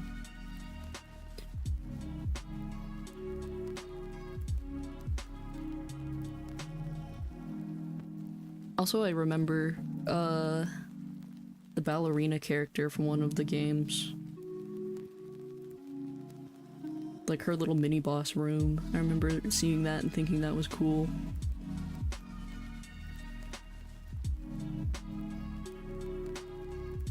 No, the one you're talking about takes place quite a bit after that. Oh. See, I don't know. I never paid attention. Yeah, it's the very future. Oh, see, I was under the assumption it was glam rock, like, in the sense of it was in the 80s.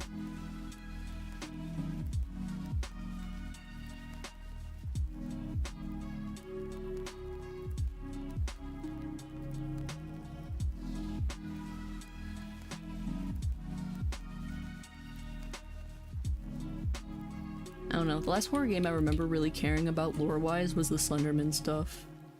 Like when Slenderman was big.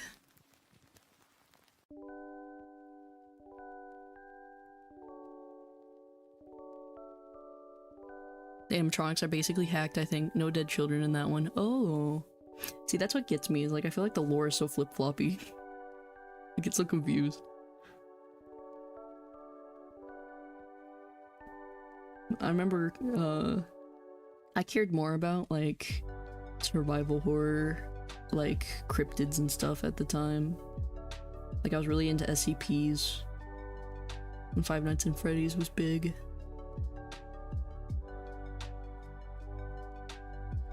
Also, like, Slenderman and, like, creepypastas. Lore for that game is confusing. Which one is that one? Like, number-wise? Because I apparently remember like the first 4 games, but after that I kind of was like, well, that was good, that was a good series, and then they just kept making games. And that's what lost me, is I was like, well, that's good, and then they just kept making more and more and more. Every game is lore confusing. That's what gets me. That's why I couldn't like care, because like, the first 2 games I feel like make sense together. And then it starts getting more confusing from there. Like, I don't understand why the fox guy is in the child's house. That was a good time to leave. Best thing to do, to be honest. I feel like I was just getting too confused and the lore was getting too convoluted, so I was like, well, this is silly. I just want to read SCP videos and read the logs. So then I got really into SCP, but the thing about SCP is it's equally as confusing because people can write whatever the fuck they want, and it's always like changing. Like there is an overarching story, but not really.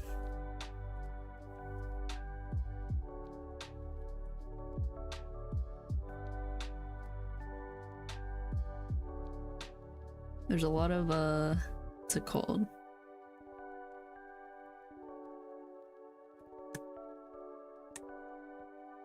Like, man, I can't remember the phrase for it. I'll never fully understand SCP. I think that's kind of the point, though.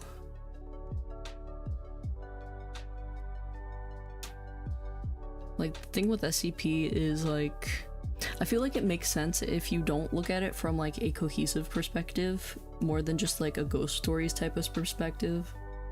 Like, you're just kind of enjoying it for, like, what it is. I feel like it just got more convoluted over the years as people kept adding more and more to it, and that's what made it more confusing.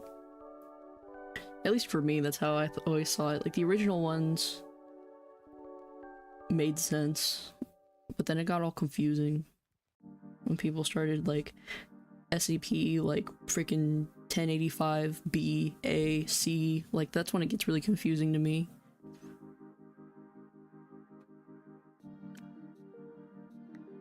I think the 2 competing theories for the FNAF inside the house is that it's William Afton's house and the robots are coming out, or it's a dream. Oh, see, that makes sense. I always figured it was like a dream sequence type of thing, because that was the only vibe I got, with like the little robots and all that. Because there's no like good explanation of why the animatronics are kind of there.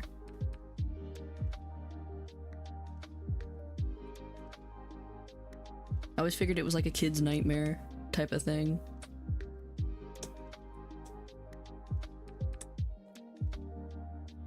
Yeah, same for the FNAF. Usually we write down stuff and somehow it gets the lore, the game's lore. Gets in the game's lore. Back in my day, we only had SCP-087-B and SCP-173, and we liked it that way. I like the, I don't remember, I see, the thing for me is I don't really see SCP by the numbers. I know some people memorize the numbers. For me, I always remember, like, what they are. I really like I just like them as like short stories. I think that's the thing for me, is I don't really put them all together in like the same universe. I know some people are really adamant on like making the timeline work, but for me, I really like just the story concepts of them. Like I like the infinite IKEA, and I like the environment ones where it's like you're teleported to a weird ass place, or there's just a weird ass place somewhere. The infant stares in the statue. Exactly, like I like stuff like that. Like some of the monster ones are good, but I never remember them very well, or I get them like mixed with one another because I feel like people have kind of muddied the water so much over the years with writing their own.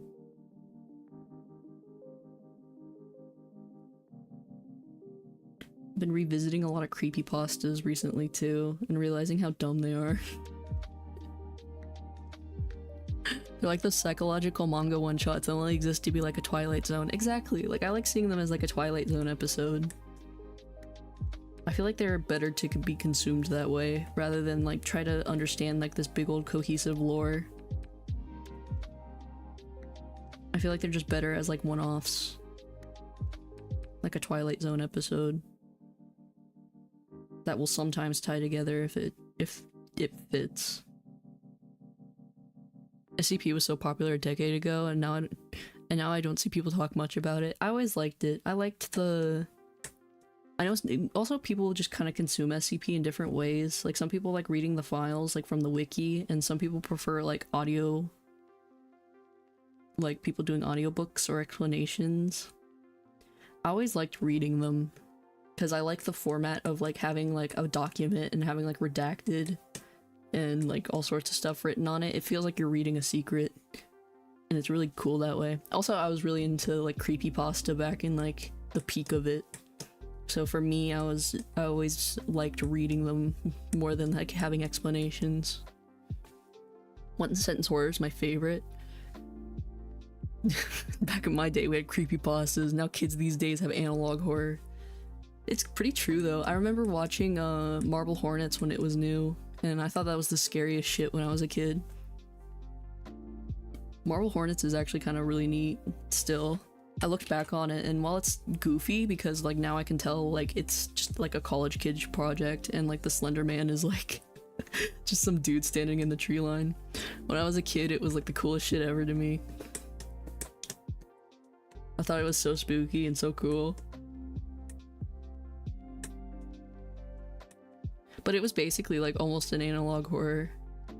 Also like that one that's about like the government releasing angels, basically, or like demons. I don't remember what it's called. I'd have to look it up, but it's on YouTube, and it's like one of the first analog horrors. The Bismarck is my favorite SCP because the Foundation gave Davy Jones a dreadnought battleship to fight it, and it's fucking sick. I like the environmental ones. Like where you're transported to some random ass fucking place, or if it's like just some random zone in the world where they're like, yeah, just weird shit keeps happening here. I really like the IKEA. I really like the infinite IKEA. I just think it's such a cool concept. I've always really been into that one.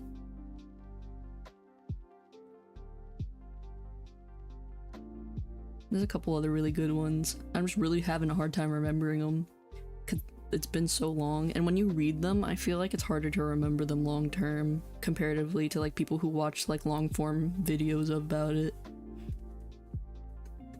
Sonic's EXE was scary for me, but if the demon showed up in my game, I thought I'm gonna put some hands on that demon. See, here's my thing about the game ones, like Ben Drowned and everything, is like they're cool, but like for me, I'm like, that's just like a ROM hack. I knew better as a kid. I just knew it wasn't real. I already knew what like ROM hacks were, so I was like, well, that's just nothing. SCP-4006, the entire state of Massachusetts. I'm not making that up. Well, now I gotta go see for myself. SCP... It's been a while since I've even looked at SCPs. Or 006. A probabilistic anomaly affecting the state of Massachusetts. To perpetuate the idea that Massachusetts is a populated state. It's just the assumption that Massachusetts is real. See, that's what I like SCP for sometimes. Sometimes it's like the most goofiest shit like that. But they're really fun to read. I feel like when you hear a narrator do them, you can kind of pick apart how stupid it is. But like when you read the documents, I feel like it kind of like adds like an air to it. It adds like a fun vibe.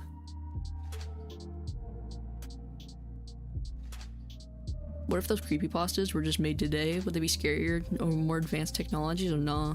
I feel like some people have like, I don't know, like I'm trying to think if like something like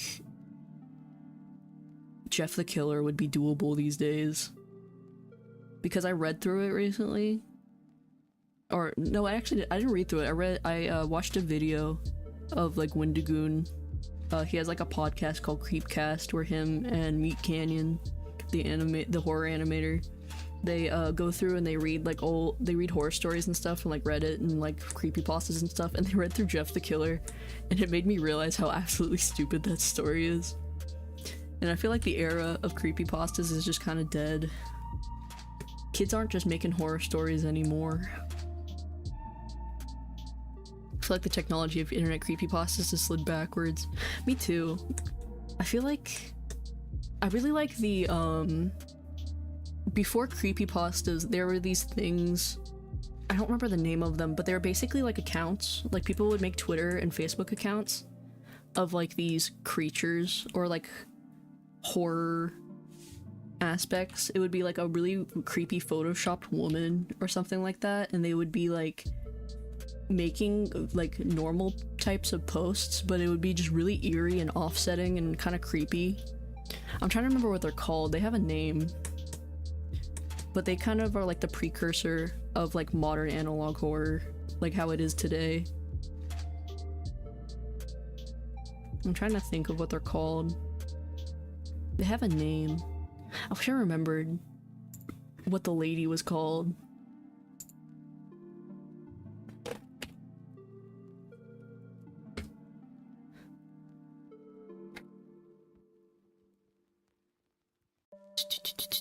But usually they're like ARGs. Yes, that's what they are. They're like interactive horrors.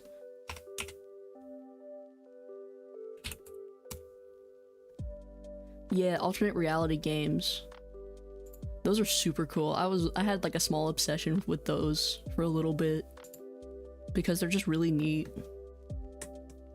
I love the deep dive of them, where you're like looking through all these posts and stuff.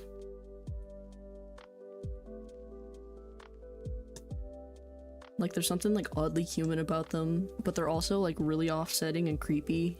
Like it's interesting. I just always found it really interesting. Some really good ones, 2019-ish, Counts from Lonely Broadcast Station, Tales of the Gas Station, Server and Server, Feast, spin-off from a different author. Yeah, but I liked the ARGs. I remember those being a thing. And those are kind of like, I feel like a precursor to like where analog horror is now.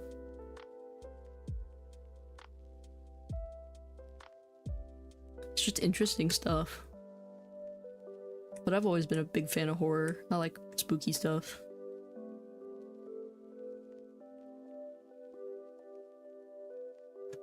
I remember as a kid, because I grew up in the countryside, I used to have this friend, and me and her used to be into creepypastas, but this was like at the time of like the Slender Man stabbings. Like I was basically the same age. I'm pretty much the same age as like the Slender Man stabbing girls. And I remember my school knew about the Slender Man stabbing thing, and they like knew there was kids like within my grade and stuff that were into creepypasta. So they like rallied us all together and they're like, hey, this isn't real, and we were all like, yeah. That didn't stop me from making like Slender Man notes and hiding them in the woods because I thought it was cool. I used to do that a lot, actually. I would like take pieces of paper and like stain them with like tea or coffee and make them like all decrepit looking and like rub them in the dirt and whatnot. And then I would do like all the notes. I would like look up on Google what all the notes were from the first game, and I would make them, and then I would go out in the woods and just like put them up on trees and stuff. Just for the shits and giggles. I even had a friend put some in like abandoned building.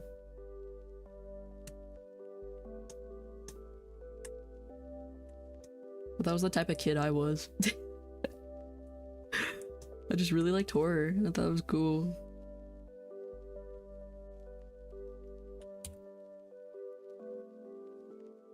Then I ended up fine. I'm not a serial killer.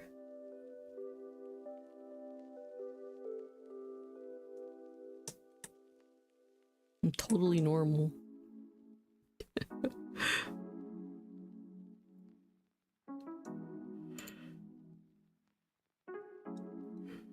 I'm a well-rounded individual.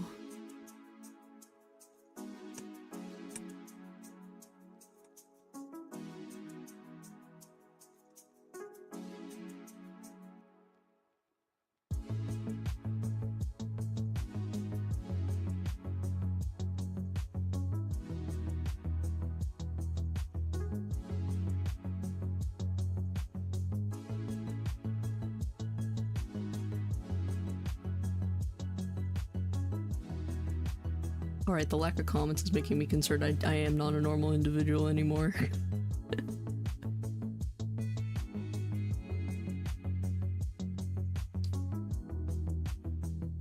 I think there was a Wilbur Soot one back in the day. Wilbur Soot. My thing is I don't really remember any of the names and stuff, I just remember what they look like. I think I do remember the Wilbur Soot one, that sounds familiar.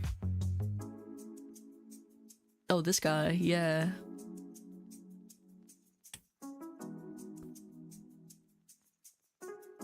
Can't believe we can call 2020 back in the day. I'm aging at an alarming pace. Who is this guy?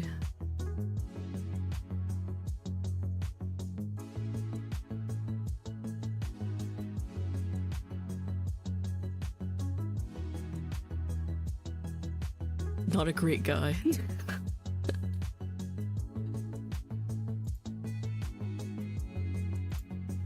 What made you think that? Listen, I did a lot of weird shit as a kid.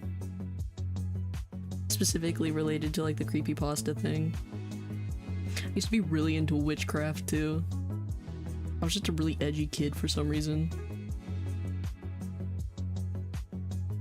I was like into creepypastas and like horror stories, and I was really into witchcraft. I was very much convinced that I could do witchcraft. Because I was a dumb child.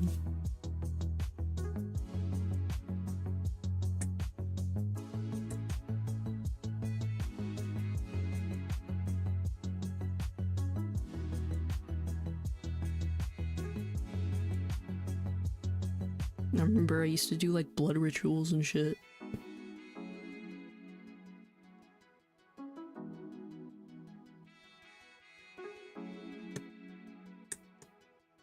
How does one even get into witchcraft? The internet. I don't know, I feel like every little girl has a witchcraft phase. You just, yeah, I don't know, you fall into it somehow. And there was like forums on the internet that I saw that had like spells and stuff. And I was convinced I could do it. Did you tell kids at your school that you were a witch? No. I was very secretive about it. But I would do it. I had like a little grimoire that I wrote in a notebook. And I had moon water and shit. And like pine cones and like bones and whatnot that I found in the woods.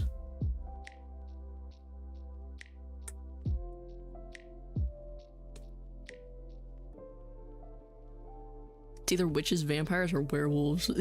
Every girl has a phase. I wanted to be a I had a vampire phase too. I wanted to be a vampire. And I was like, ah, I could totally rock this lifestyle. I have a cousin whose friend is Wiccan. Yeah, I used to believe in that. I used to be Wiccan. I was like, I can pray to pagan gods and goddesses and they'll give me what I want. Because Christian God isn't real. She escaped childhood cringe. Did I though? Did I escape it? Or did I just make it worse? Maybe all the black magic is why I'm like this.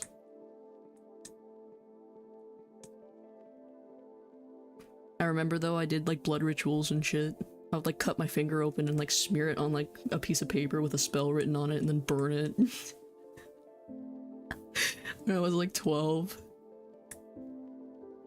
You know, just girly things. I don't know.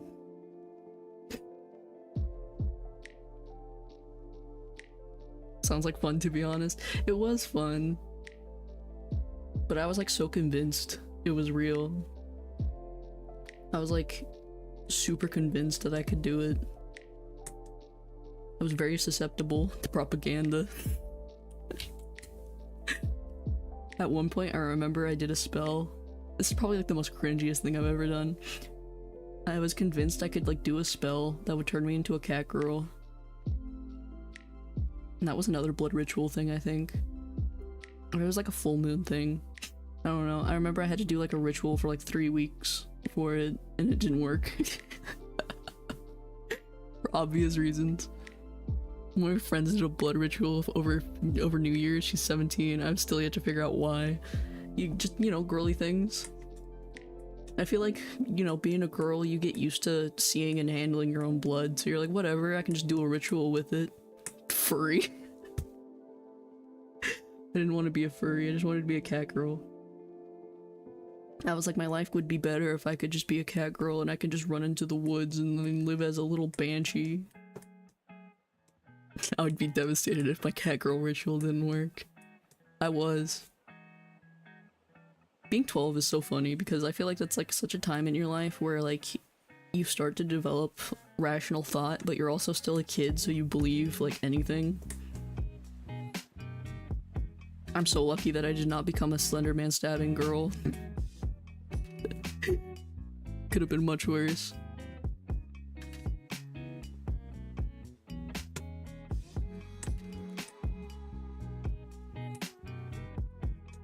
But yeah, I remember I used to do shit like that all the time. I was just like an edgy little kid. It's really funny though in hindsight. Because I really did like...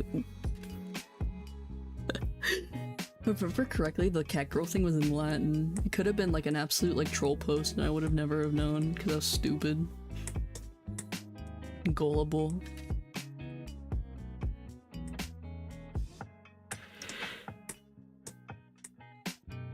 I'm contemplating to move this whole thing down again because I don't want to draw the boots.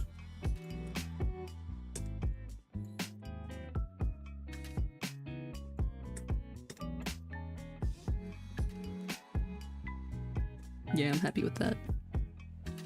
But yeah, I remember I did all sorts of funny little shit like that. Also had like this weird fixation with taxidermy, where I just wanted taxidermy stuff. I still kind of want taxidermy stuff. My lumberjack LARP started when I was 12 and has yet to stop. I feel like whatever you enjoy as a kid just kind of sticks forever, and it's kind of cursed. It's really fucked up. I didn't think I would spend my life this far down the rabbit hole of being into anime, but here we are. Come to think of it, my older sister has jars of moon water with notes in it. Yeah, girls just like that shit. It's just girly things. Girls love witchcraft. I don't know what it is. I'm just drawn to it. But every girl I know has had a witchcraft phase. There's just something about the concept of like having magical powers as a woman that just makes you drawn to it. Also, it just kind of falls in line with other stuff. Like tarot cards and everything. I still use tarot cards. Mainly just because I think they're neat.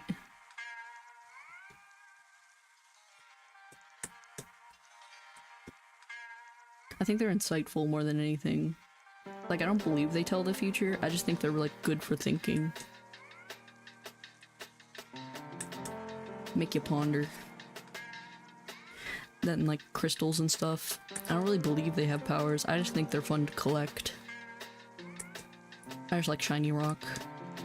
Hello, Wallace. Hello. We're talking about being cringy kids. I was talking about my cringe phase of doing witchcraft as a 12-year-old.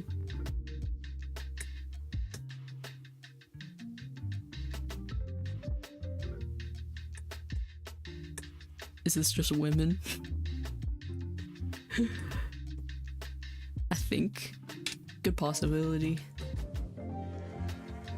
I mean, dudes can be into it too, but I feel like it's just women stuff. Get a taxidermy polar bear. That'd probably be very expensive. I wonder if I can find it. Somebody on the internet who does taxidermy made a pencil case out of a rat, and they put a pencil sharpener in the butt, and I thought it was funny. But he's like a pencil case, like you unzip his back. Make a new tab so I can draw this stupid thing. It was like a rat, and like the zipper was in the back. You put your pencils in there, in the little rat body, and then in the butt was the pencil sharpener, so you could just shove a pencil up his ass.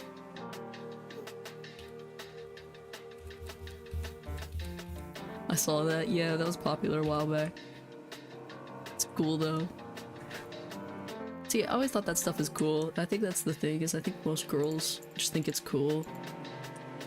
But when you're young, you just kind of fall for the concept of it. You're like, damn, I could totally do that.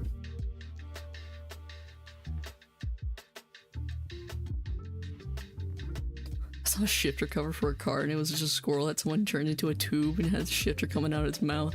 It's fucked up. So awful, and I need it. See, that's the thing about taxidermy. I like the ones where it's like, they make like the cryptozoology out of taxidermy, like making the jackalope and whatnot. Speaking of which, there's actually a disease in jackrabbits that causes growths on their head that might be interpreted as being antlers, which is possibly where the concept of the jackalope originates from, which I think is really cool. Like, we kind of figured out jackalopes are real, but like not the way we thought they were real. And I think that's neat. I love when there's some truth to mythology.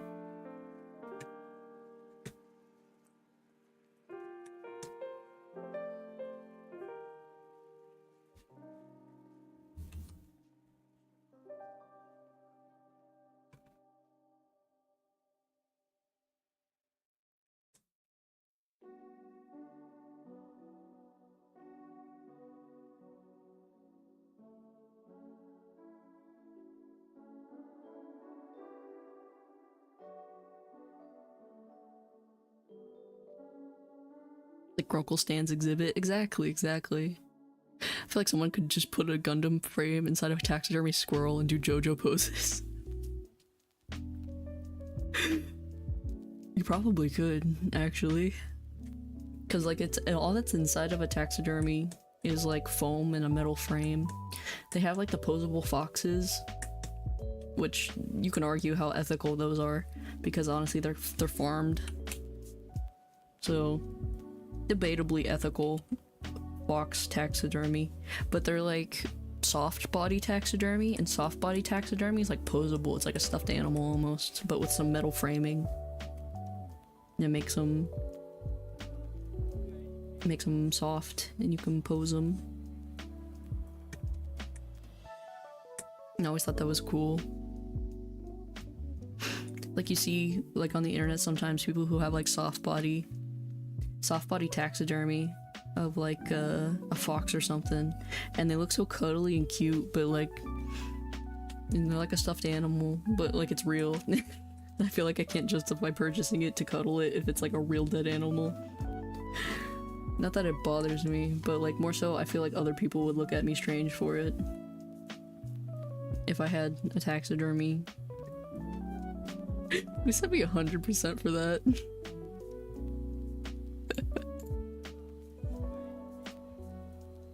Who gave me hundreds in the chat for that? Come on. Fess up to your crimes.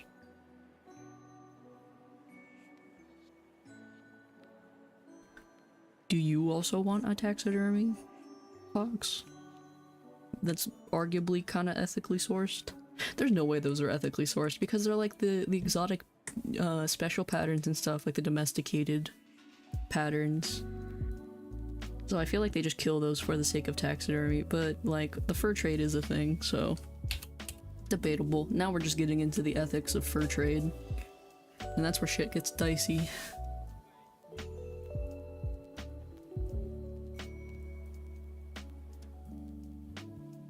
I don't feel bad about the rats though, like if you, or like the cane toads, because cane toads are like super duper invasive, so like you see cane toad wallets and shit all the time, and I think those are cool.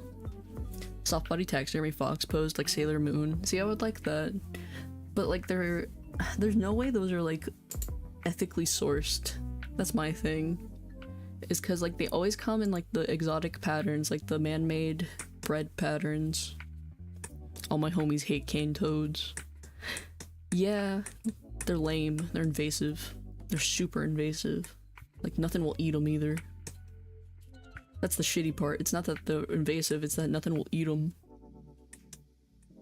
They wouldn't be a problem if they were a food source.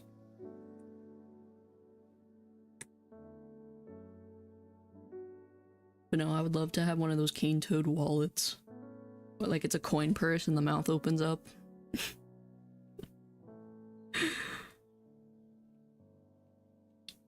Things are actually evolving to eat cane toads in Australia's. I don't know why I said Australia's. In Australia. That's good. At least something's eating them. Because I know for the longest time, the problem was like birds would try to eat them, but then they would stop trying to eat them because they just taste horrible and that they're like mildly poisonous. Dogs like getting high off them. Yeah, you can lick them. I think that's the cane toads. They like make your, or like most toads in general, like if dogs get their mouths on a toad, it makes their mouths foam up because they have a little bit of a toxin to make them not eat them. But most frogs and stuff do. They got a little poison. Just a little toxin.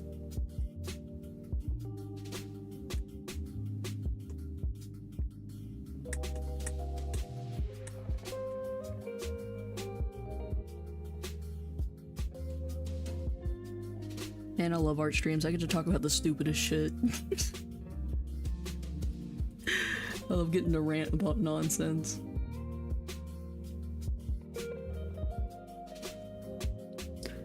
Let me think back. We've talked about emulation, cane toads, taxidermy, witchcraft, creepypastas. Basically, I'm kind of outing myself as a weirdo this stream.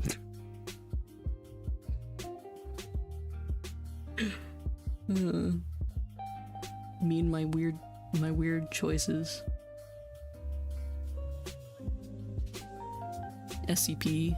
Yeah. Did you know shoe polish is very flammable? Well, yeah, it's oil. I figured it'd be very flammable.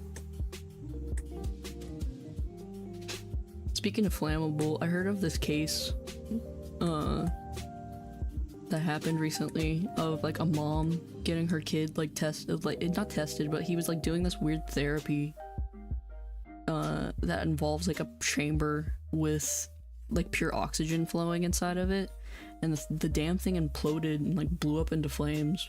It's happened like this week. It's insanity. It's like one of those chambers that they use for like deep sea divers to like get used to oxygen pressure again. They were like doing that, and it's like some sort of therapy for like neurodivergency and like sleep apnea and whatnot. It's like pseudoscience nonsense. And then that shit happened, and I'm like, oh god, why?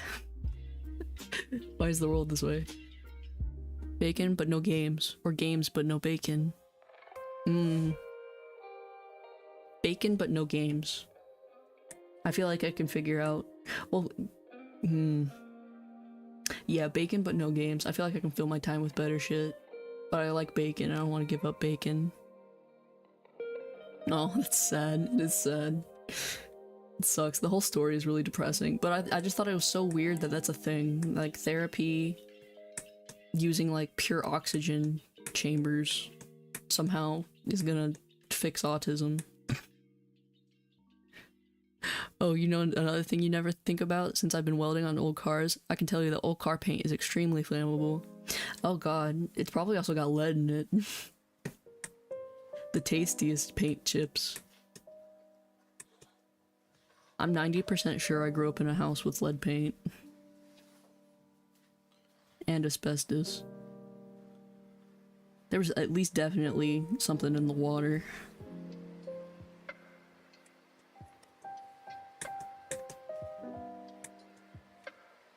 Actually, now that I think about it, I think the school I grew up in had asbestos in it. Maybe this is why I am the way that I am.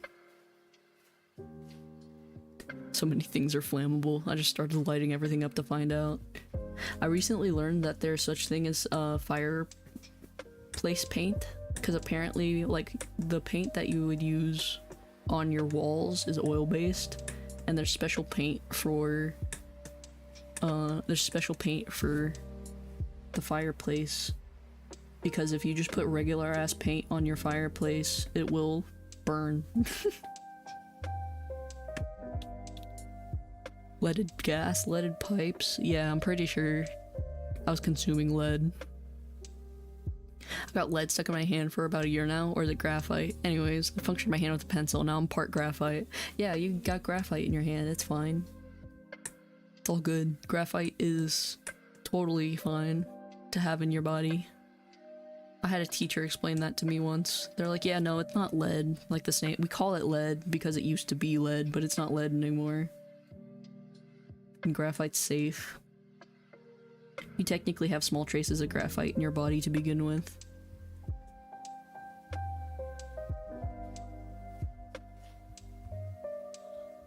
Leaded gas, leaded pipes.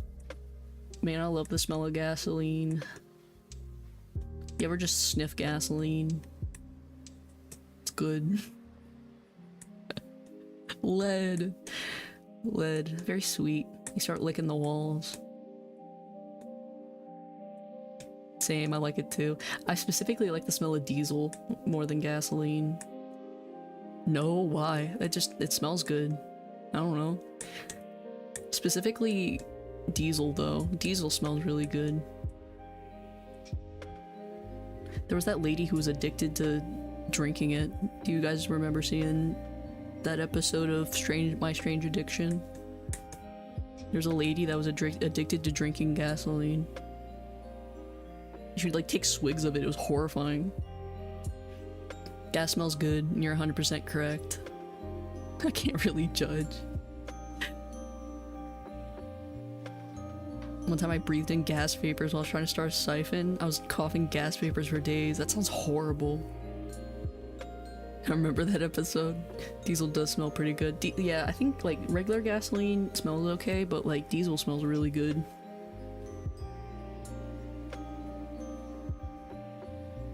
And yeah, I think that lady died actually. The lady who was drinking gasoline.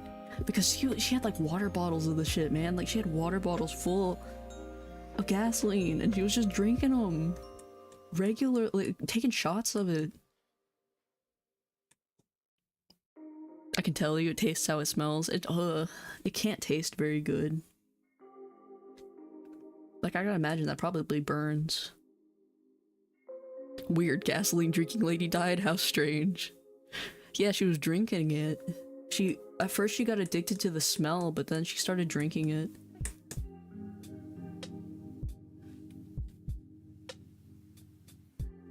I like gasoline as a smell, but drinking it is a no-no. Yeah, don't drink gasoline. Can't believe I gotta say it, but don't drink gasoline. It's not good for you. Even huffing a little bit of it when like starting a siphon is no good. For some odd reason, old tire rubber smells good to me. I've never been a big fan of the smell of like rubber or like burning rubber. Burning brakes smells expensive. Ooh. Yeah, I don't like how cars smell in general. I like how gasoline smells though. Like when you're at the gas station, I'll take a huff of the air. but I can't handle like the inside, like oil. Like I don't like how like car oil smells.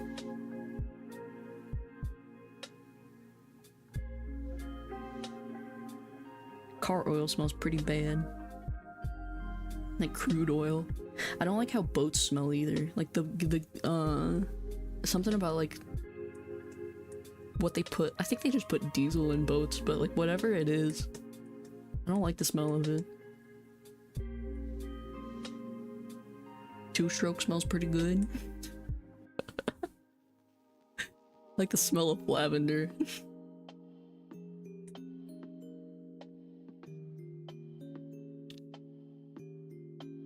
You smell croil. It's croil, crude oil. I don't want to smell oil. I don't know, I'm not really off-put by smells. I know some people are. But I like strong smells. Never bothered me. But I'm just kind of weird. I don't like how roses smell though. If I like one smell I don't like is like when roses start to decay. Like when you get like a bunch of roses or something and they start to like wilt, they get like the smell to them I really don't like. Like I hate cut flowers because of that. They have like this really gross smell when they start decaying. Croil is a penetrating oil used to get bolts unstuck, like WD-40. Ugh. I never liked the smell of WD-40. It's another one of those like, I don't know, it smells like oil in like a bad way. I don't know why gasoline smells so good, but oil's kind of gross. What? I'm sorry, we can't be friends. It's not like I hate the WD-40, I just don't like the smell of it too much, you know? It's not that I hate it, but like if I had to smell other smells, I don't know, maybe it's like the texture of it too, because like you get it like on your hands and shit and it's like kind of icky. I don't like the texture of it. It's not very good on the palate. I really like how gun oil smells though. Gun oil smells really good. It smells like pennies. Opinion on burning coal smell. Like when somebody rolls coal like on a truck, I don't really like that smell. It just smells like pollution.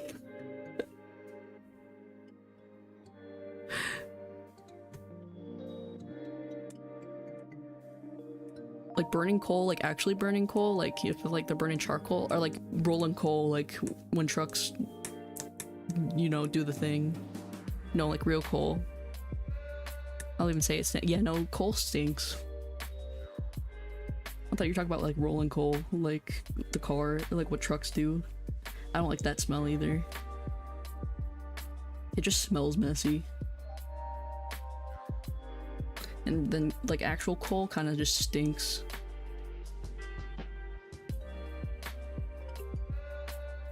But I like the smell of gun oil. Gun oil smells pretty good. I don't know. I don't like the smell of iron that much though. Like stainless steel. Like if you gave me like a handful of like bolts and you're like, sniff this, I would gag. My forge is coal-fired and I don't have a chimney. It's not incredible. It sounds gross. It sounds sooty. Get dusted in soot.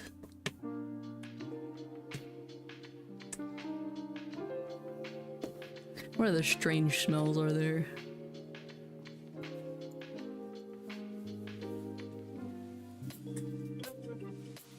There's plenty of them out there.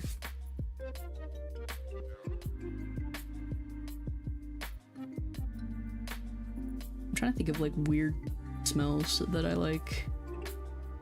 Other than like gasoline. Like Sharpies. I like sniffing markers. Markers smell good. Paint. I like the smell of paint. Burning iron smells... is quite the smell. It smells dry. I've never smelled iron burning. Like melting. I always figured it just smelled like iron.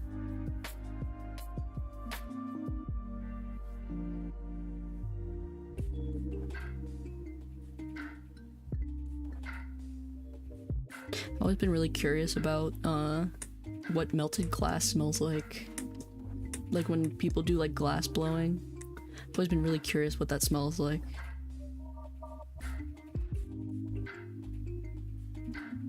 Only because glass doesn't have a smell, so like I don't know if it would smell. I assume it would smell like whatever it's melted in.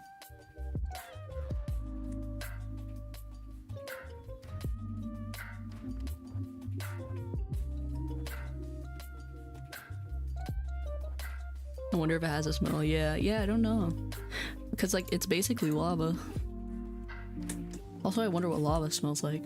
My guess is sulfur.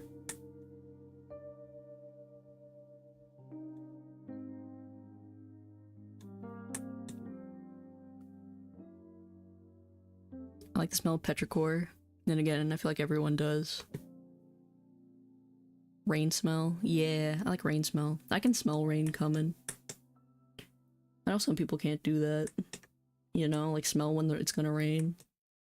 There's just like, you can smell it in the air. I don't know how to explain it. You can either smell the rain or you can't.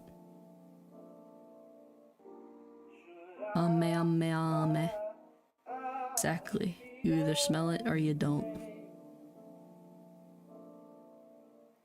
I can feel it more than I can smell it. I can do both. I can tell if it's gonna rain because I can feel it in my knees. Like an old woman. I can feel it in my knees, and then if it's close, I can smell it in the air.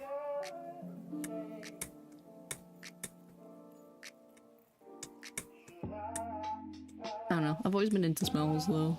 Some interesting smells.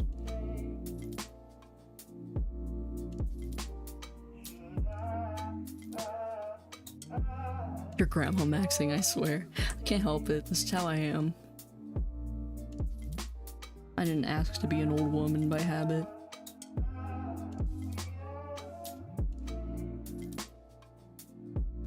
I just was born with shit knees. It's very true though. Like, I just have bad knees. I don't know what it is. It's not even that I can't sit down for too long because of it. Like, my knees already hurt because I've been sitting here for like 2.5 hours. It's just this weird thing. Or if I'm sitting for too long, my knees lock up. And if the weather pressure changes, I feel it in my knees.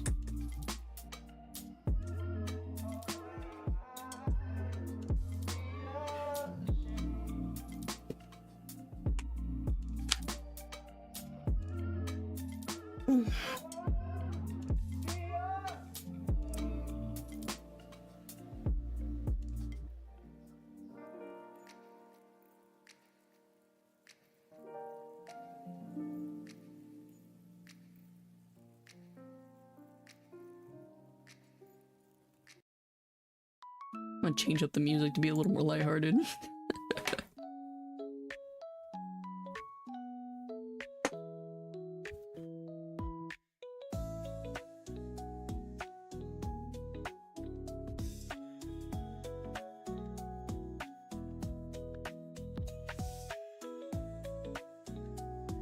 Yeah, I don't know. I'm just odd.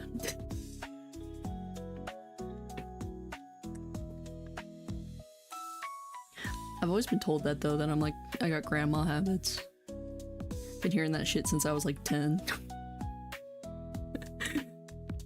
It's just how I am.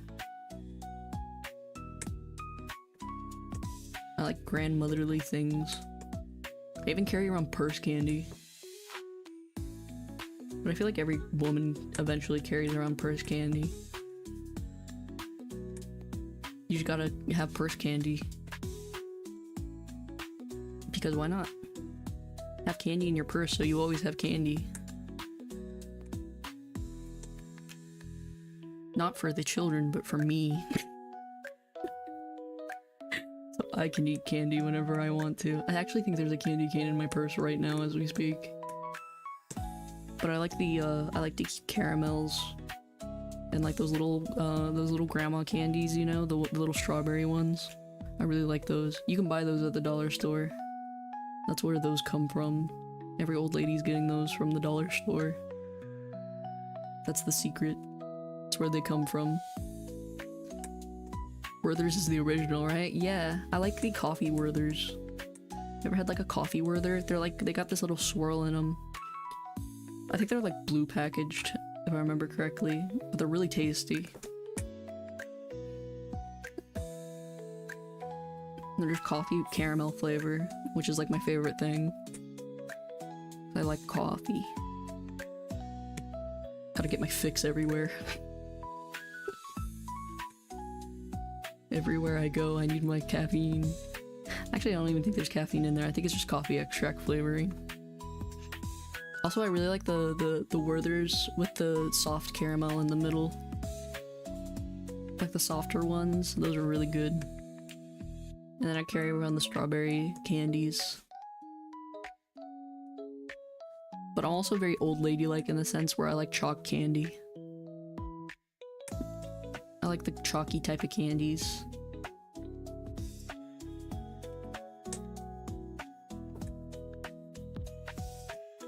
Like Smarties and Necco wafers.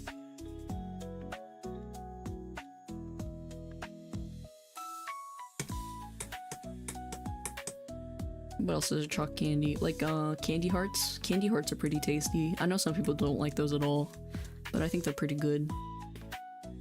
Also, if I was capable of doing so, I would just eat Tums.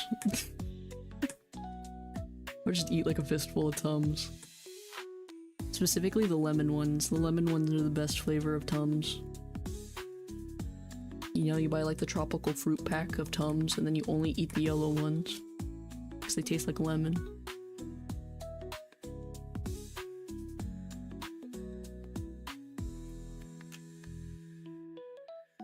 I feel like people's candy taste says a lot about them. Like how they are. I feel like you can really figure out an individual based off their candy preferences.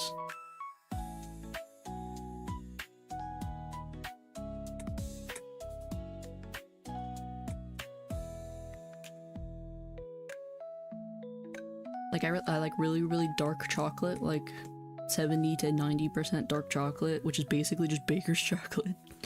Like the most bitter chocolate. Then I really like chalk candy and like lemon flavors.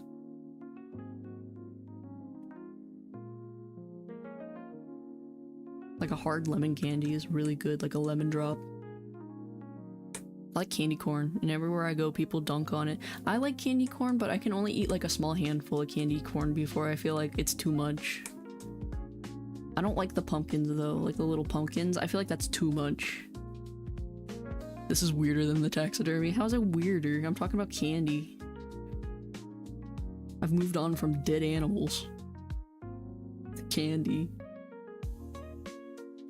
Charleston Chews? I like Charleston Chews. I like sugar babies and sugar daddies too.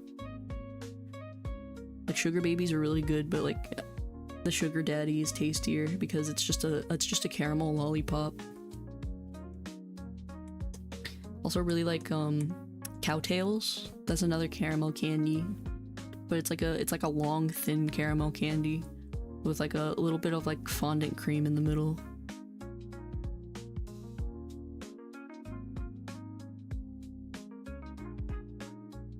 Yo. What do you mean, yo?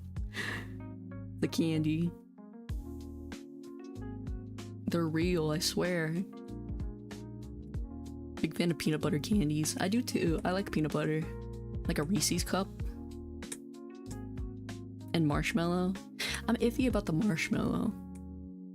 Like a chocolate covered marshmallow can be okay. But I don't like the marshmallow cups. Like the little, it's like a Reese's cup, but it's full of marshmallow. I don't like those. I just like really sweet stuff. I don't like super sweet candy. I need more of like a mellow candy. Eat old people candy. I really like root beer flavor. Like root beer flavored candies. Like the little root beer barrels or like the root beer suckers. You get like a Dum Dum lollipop, the root beer flavor ones. Oh, speaking of which, favorite lollipop flavor, go. Mine's either fruit punch or root beer.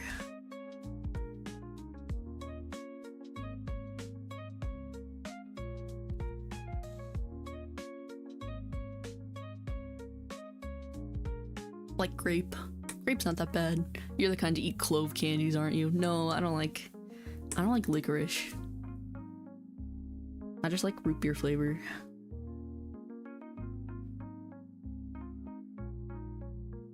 I consider really sweet to be old people candy. I feel like it's either or for old people.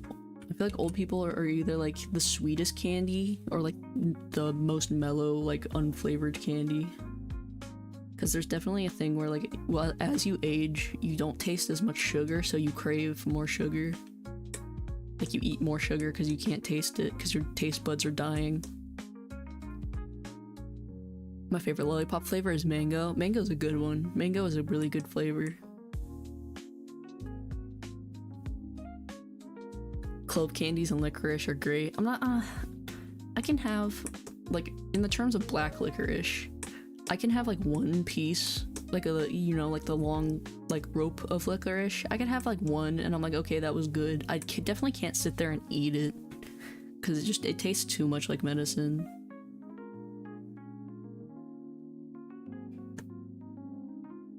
I'll never forgive them for turning mint into what we have now. I used to be so mellow back in the day.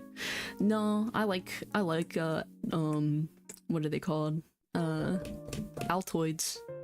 Altoid mints, like the ones that come in the tins. I like those. I like how strong they are. I like how, like, with Altoids, they like make your eyes water. I like how overly powerfully minty it is. But I'm also the type of person that would chew on a mint leaf, so I just like mint. Licorice is too much sugar for me. I think red licorice is too sweet, but black licorice, like salted licorice, it's sweet, but it's like too herbal for me. There's too much herbs going on. I feel like I gotta add hair here.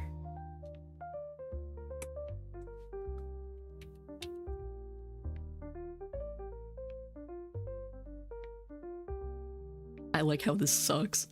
Well, no, it's not that. I like how it burns. It's like ginger. I like how like it's kind of like when you brush your teeth, you know? And it's just like overpoweringly minty. It feels clean. It's nice after a meal to have like a really powerful mint.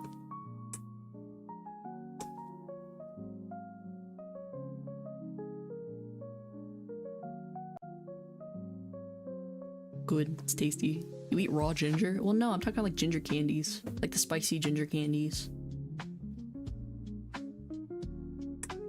Like, I have these like one Korean, like, they're like an after dinner mint candy. And they're like orange and ginger flavor and they're really spicy. But like, they're tasty. But they're really good after a meal. Like if you ate like something really garlicky or something. It's a nice little palate cleanser. I could never eat raw ginger though. I think my mom could though. She's kind of crazy like that. She'd eat ginger. Like with the ginger guy on them. No, they're like the. Let me see if I can find them. They're like.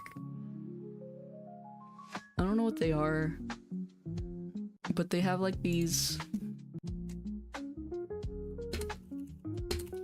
They're like orange. They got like orange and ginger in them. They're kind of really effective as a cough drop. Yeah, I found them.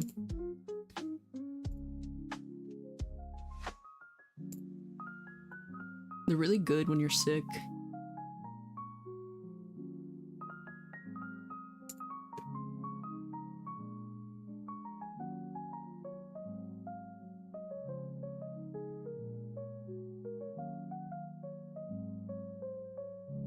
Yeah, it's just like a little candy with orange and ginger. I looked up Korean orange ginger candy and they popped up immediately. They also have like a lemon flavor. They're really good when you're like, I kind of prefer them over like a Hall's cough drop. So I keep them for like stuff like that. They're not like a eating candy. They're more of like a candy for when you're sick. At least in my opinion. The ginger works really well at clearing out your sinuses.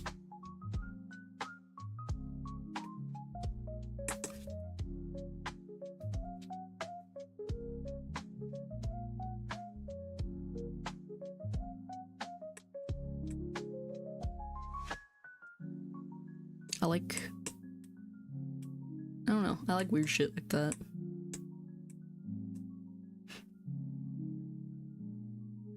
Especially candy.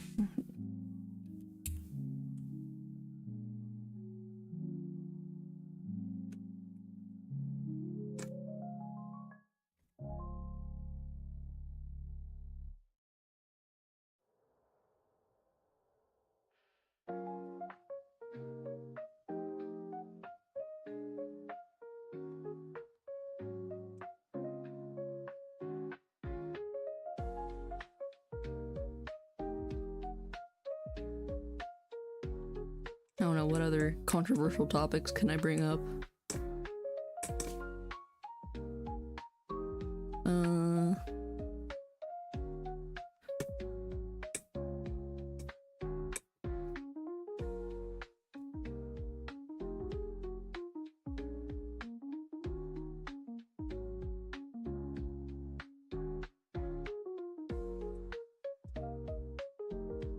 I don't know.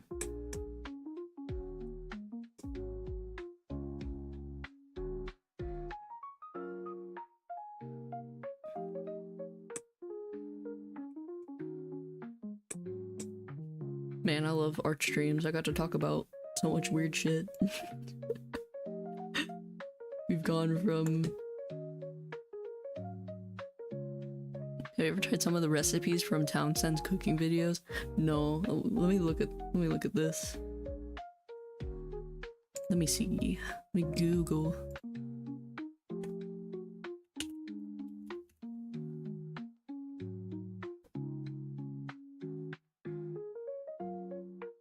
Oh yeah, these guys, they do like colonial stuff. I have seen these, I've never tried it though.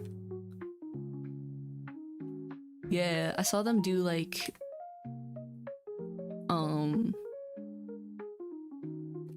There was like, I think it was like fruit cake or something.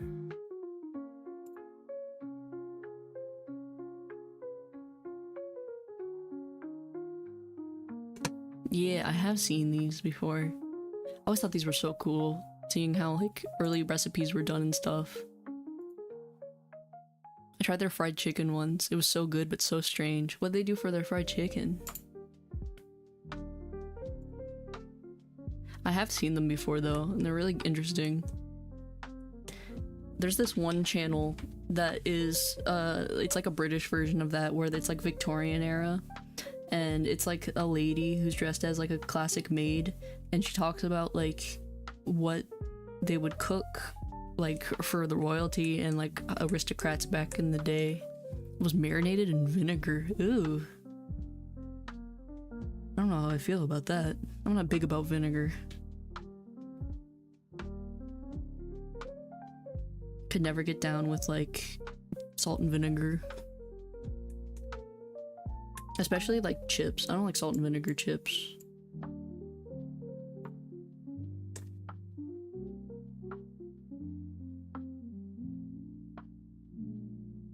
They're okay. I can eat like 3 and then I'm done. Marinated in vinegar sounds so weird. I mean, I guess it makes sense because it's like a tenderizer. It actually worked really well. It was like lemony in a way that made it just slightly tangy. It didn't have a vinegar aftertaste. That's good. I would be scared that the vinegar would penetrate too much. Especially to try soaking chicken in vinegar. I feel like it would change color. I feel like there'd be like a chemical reaction, but that makes sense. It's an acid, you know? So it would do what acids do and tenderize the meat. Probably help keep some of the juices in. And then it probably just cooks off, because vinegar does cook off. You can cook off the flavor. But I never understood using vinegar as like a flavor topper. like how they do in Europe. You'll have like fish and chips, and you got like vinegar and salt to dump on it. It never seemed very appealing.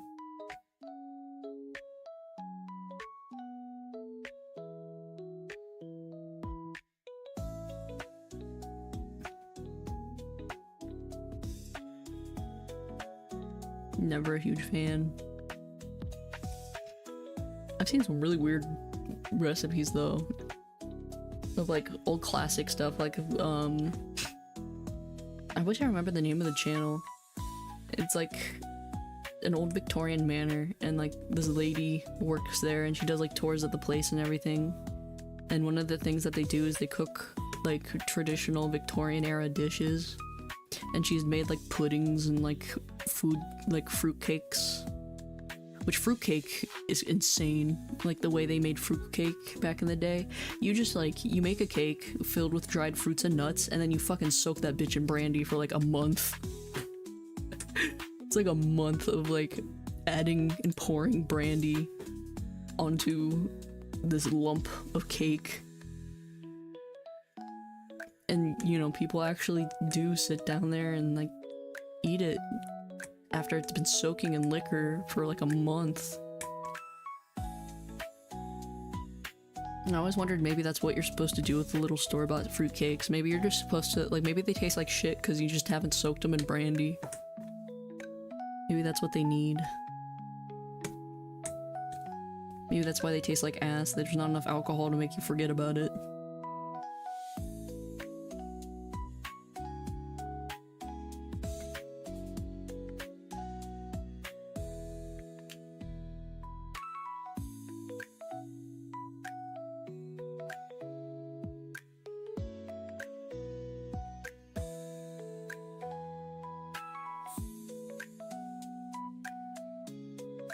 I think we are solidly almost done with this line art layer.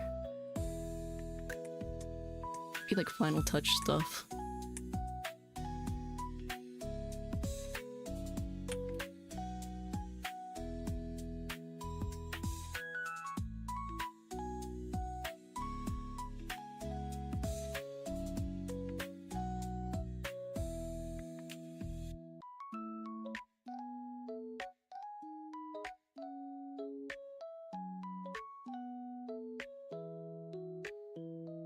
Also, the vinegar thing kind of reminds me of, sometimes, like, when with, shellfish, like, fish in general, I think, you can cook them using acids like lemon juice.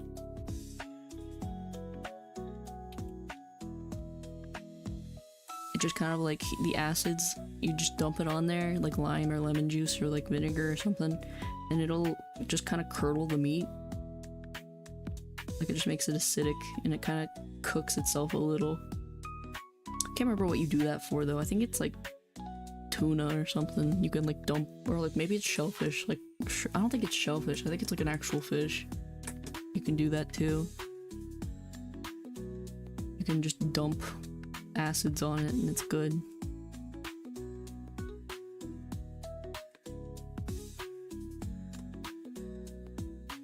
Kind of always wanted to buy citric acid for shits and giggles, because you can just buy citric acid. It's the stuff that makes like sour things sour, like sour candies. I always thought it would be cool just to have citric acid. You just put it on anything. Y'all want a chemical burn. Well, I mean, you don't like just eat it straight, you have to mix it with some sugar. I mean, you can eat straight citric acid, I wouldn't recommend it though. Usually when you use it as like a topper, like if you're making sour Skittles and you're trying to get the outer coating, you mix it with some sugar because of that.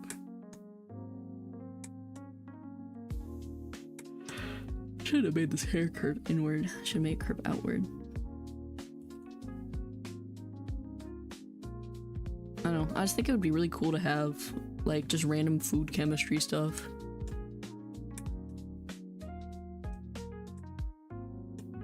just think it would be neat.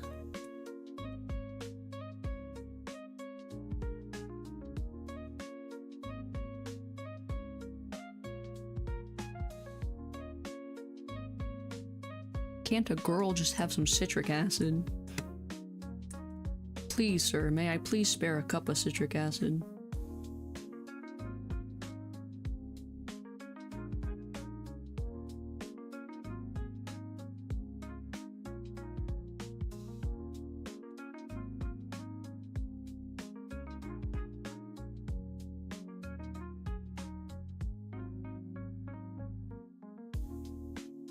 I don't even know what else I would use it for other than sour candy, though. I don't think there really is any other, like, uses for citric acid other than, like, preservation. I know it's sometimes used for, like, preserving things. I don't know, food science has always been really interesting to me. Like, all the shit that they put in food to make it, like, stay good for longer. That and, like, stuff like MSG.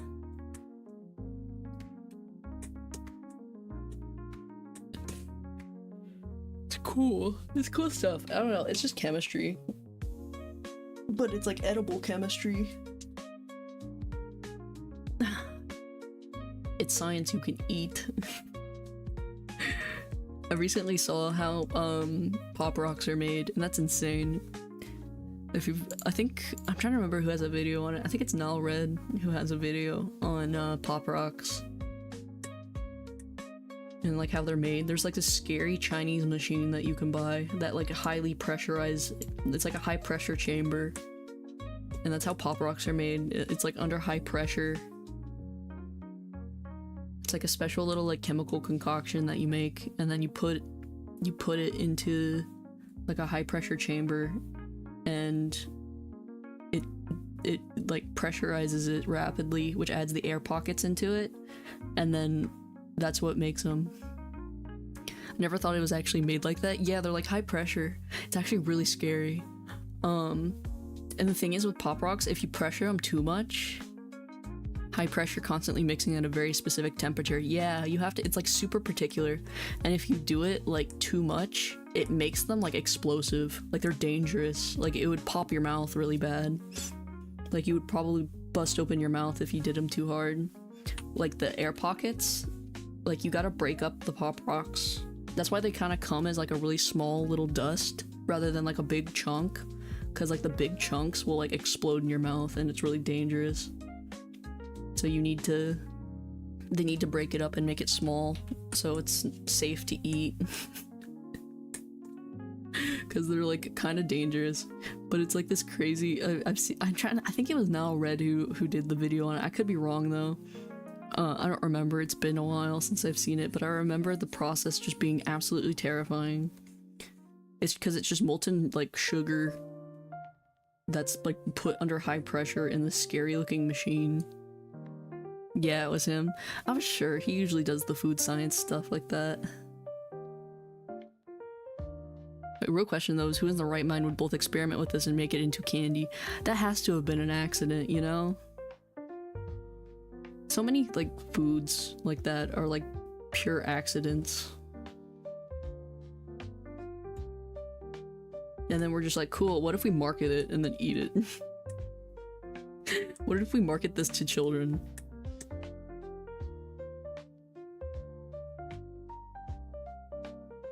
It was actually the same guy who invented Cool Whip and Tang. What's up with food people being so crazy with inventing the weirdest shit?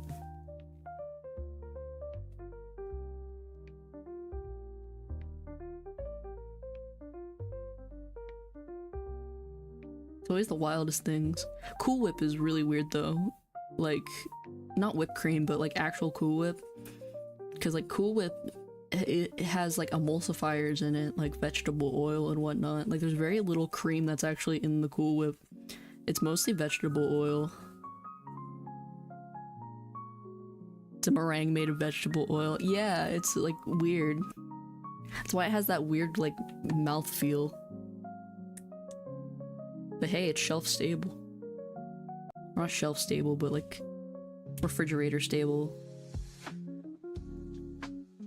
It's a lot of stuff though. Same thing with like Miracle Whip. Miracle Whip is mostly oil. It's a lot of those like foods that are like more of the modern age stuff. It's all weird shit made of vegetable oil.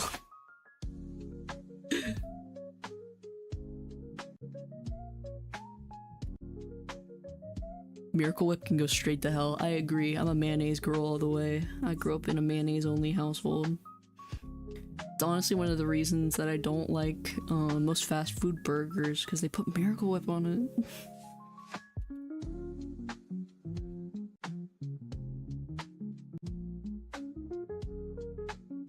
It's just oddly gross.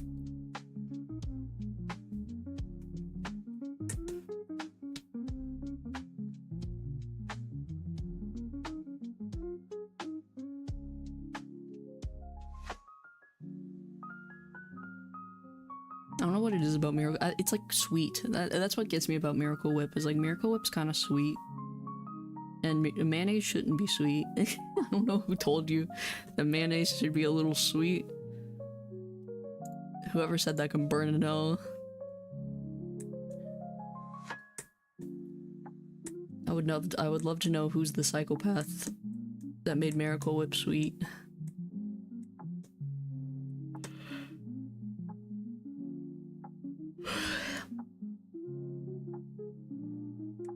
Put that on the list of shit we've talked about this stream. Miracle Whip. Taxidermy, the scent of gasoline, and Miracle Whip.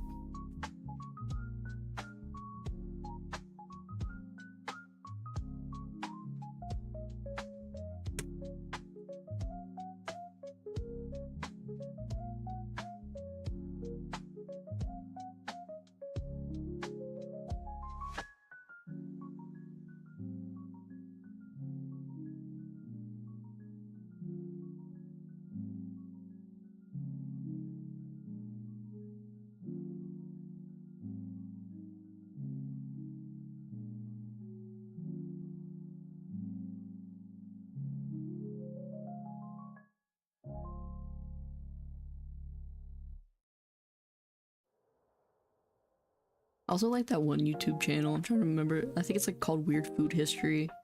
They usually do videos about weird ass meals and stuff, like just the history of like, you know, just foods. Particularly strange foods.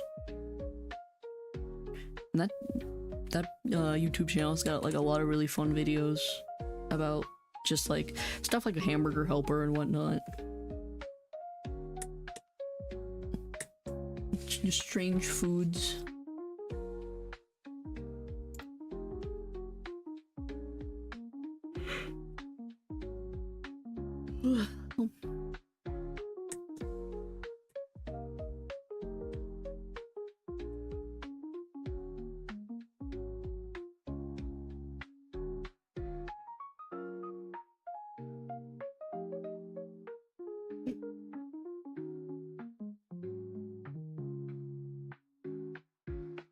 Yeah, I can't think of any other foods that are like made in a really weird way like that. I feel like Pop Rocks is like particularly just like the weirdest.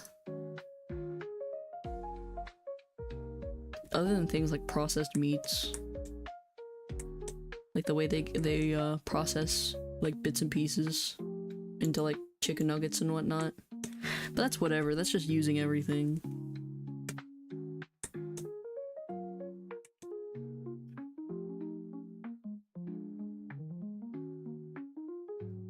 I can't be mad at that. Jello was made in 1845, what the hell? Yeah, I mean, gelatin's been a thing forever. I mean, the brand of Jello, I could definitely be like a little shocked that isn't just like a Great Depression thing.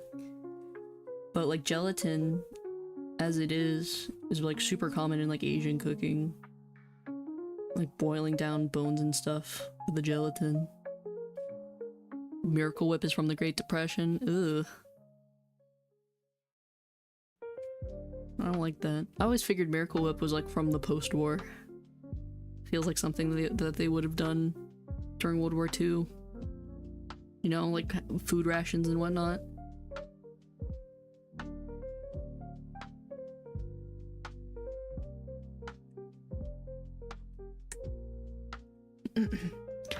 Especially with like the craze of Jello in like the 70s and the 60s. You would think that it was made during that time. At least the brand.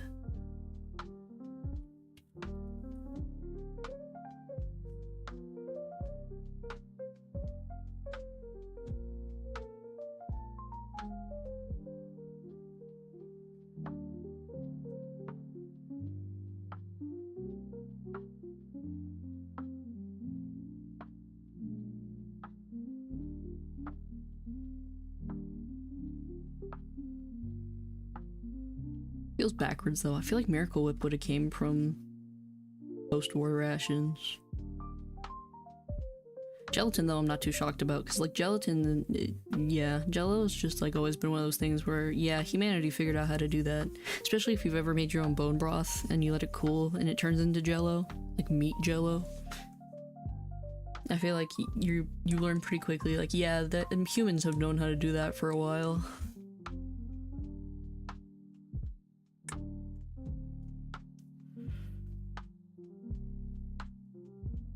What other weird foods are there? I'm trying to think. At least food product. I never understood the craze with like the Jello molds. Like you see like the crazy cookbooks from like the 70s and 60s and it's like the Jello it's like the Jello molds and there's like hot dogs and peas and shit in there. It's like beef broth. I never understood that craze.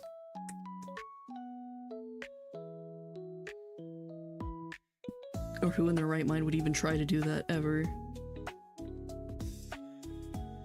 I do like certain Jello dishes from that time though. Like the salads, like the fruit salads where you take like Jello and Cool Whip and like nuts and other stuff. And you fold it all together and it creates like the fluffy salad thing that you get at like barbecues and whatnot. That stuff's pretty, or like a church convention. Whatever, what is that even called? I don't remember. It's like the Jello and like the Cool Whip.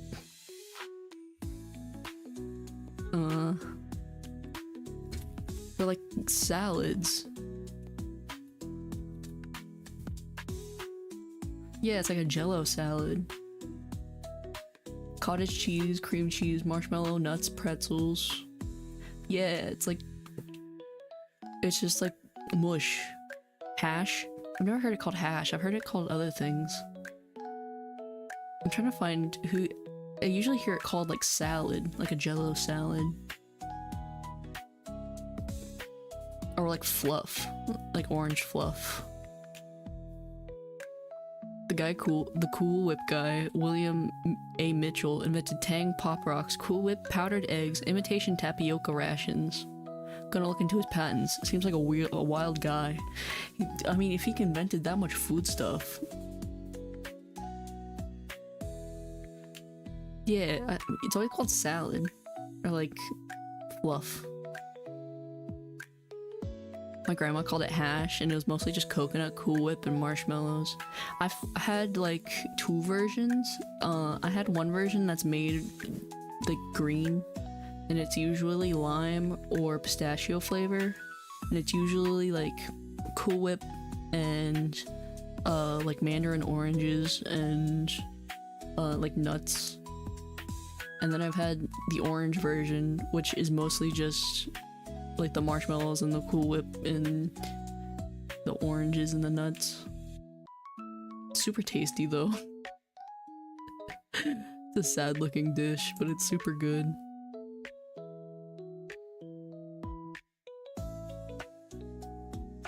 It's one of those things you bring to the barbecue because you're lazy. But it's super tasty. I feel like that's like a dying art though. I don't feel like people are making that stuff anymore. I feel like it's just like a popular like Midwest thing. I don't think people are making it these days. I really like the pistachio one though. They use pistachio pudding. I think it makes it better.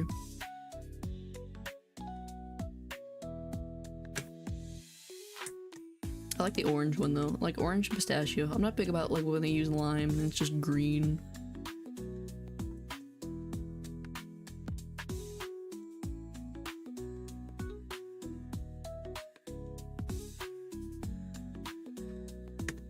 Never really been very big about coconut either. But usually, yeah, it's thrown in there. It's like coconut. I'm used to canned fruit being thrown in there. Like pineapple, like crushed pineapple and like mandarin oranges.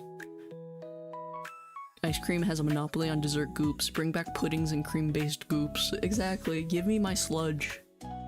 Let me eat sludge for dessert. Bring back sludge 2025.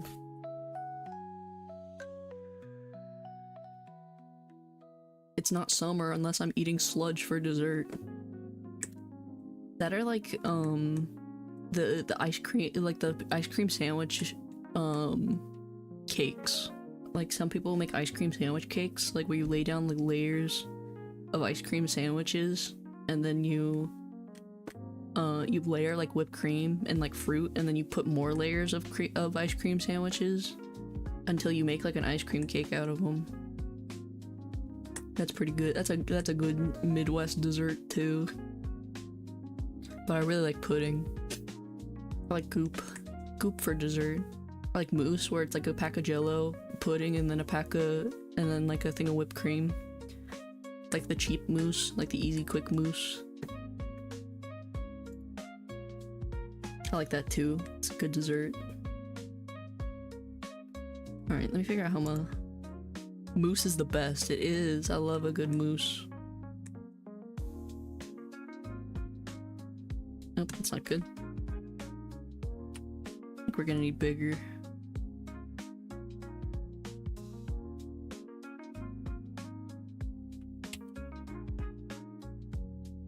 Yeah, it's gonna be too small.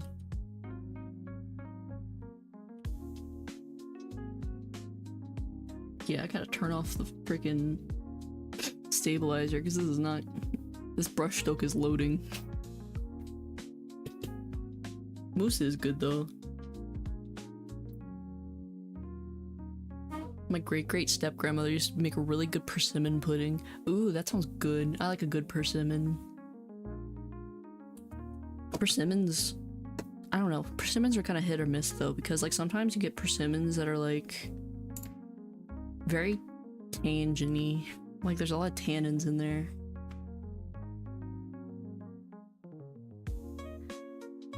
Yeah, so what I think I'm gonna do is layer something like this and then take like a smaller one as an eraser layer and go through to make the gaps. I think. I don't know. Like this, and then go through with like an eraser. So I need to figure out how to make the holes. They had persimmon trees, so I'm not too sure. I'm kind of picky about persimmons. Like they're good, but like at the same time they're kind of like kind of hit or miss.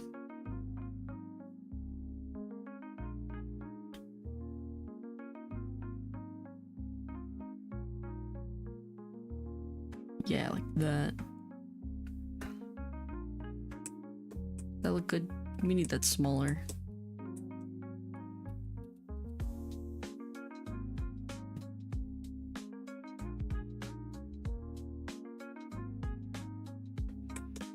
I've had some good persimmons, but I've definitely had some really bad persimmons. It's one of those fruits where you just have to let it like get so soft because they're so bitter. Like they're really good for canning, like putting in canned stuff. But I've never really liked them by themselves. Like I could never eat a persimmon, but they're really tasty with like cream. Like as a jam or something.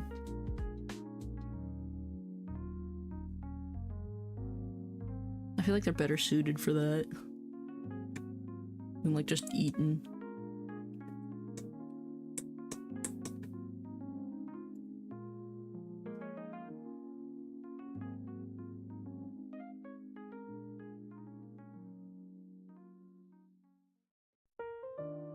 I don't know how I feel about that.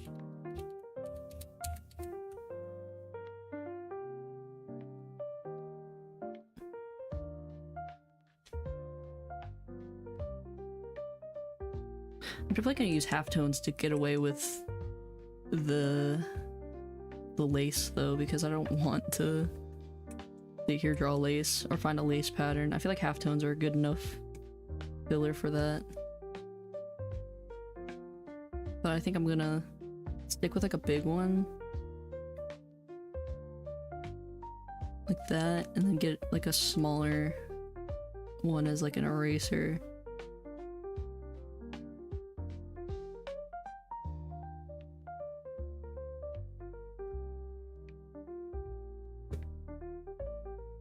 Cause like, I don't know, it's got this like circular pattern to it.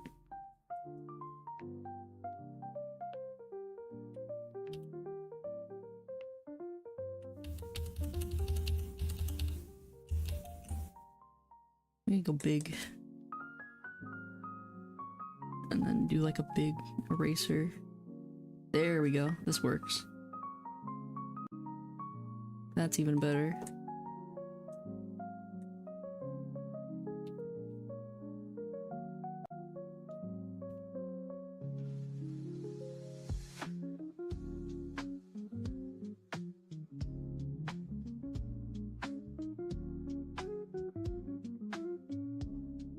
And then we'll paint in like the lace detail later, because I'm lazy.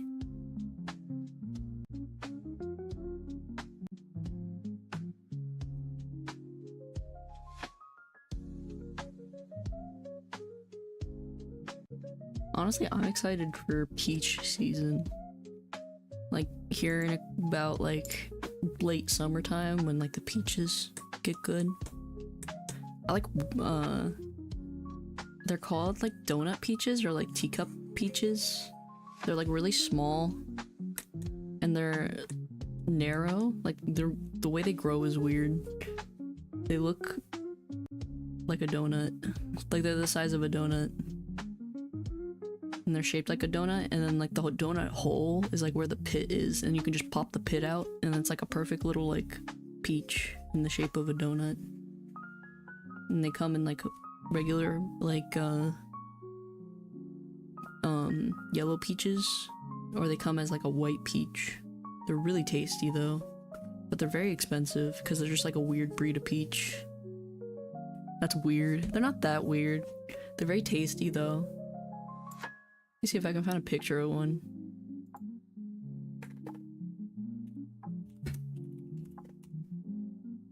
I see them in like really weird places. Yeah, they're called a flat peach.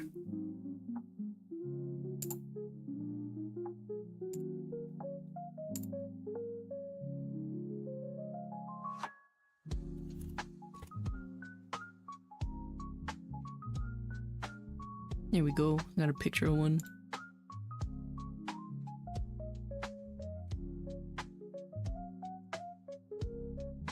Oh, that's a really big.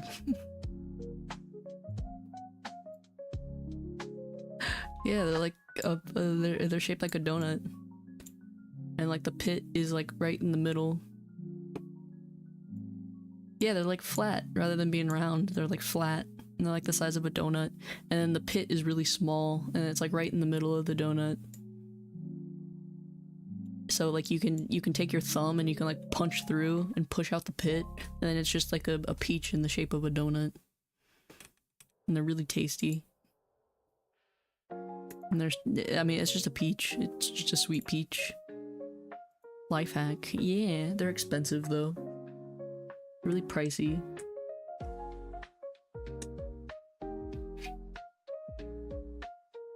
Only because they're like a specialty peach.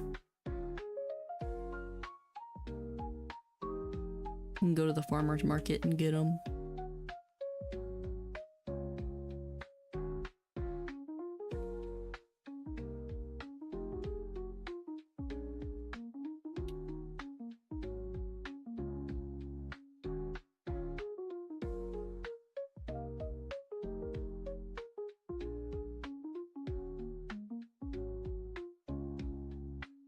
They're super yummy though.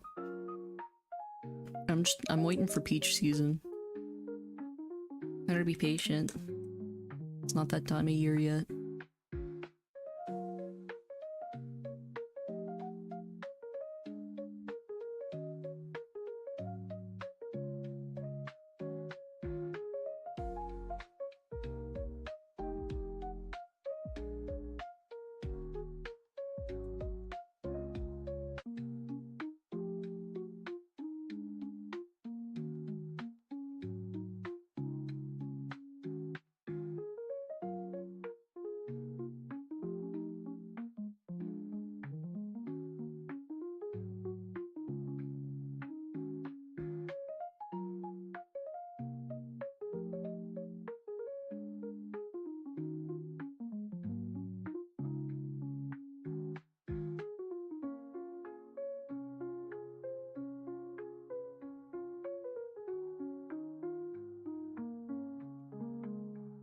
I'm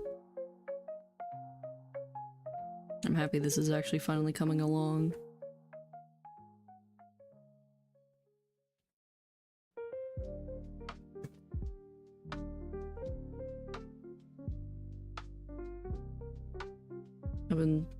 I've been working so hard on this one. This one has been like a pain. Only because I'm actually doing detail work and I never do detail. So it's just been a hassle, but I'm happy I'm getting it done. Because I've been sitting on this egg for a while.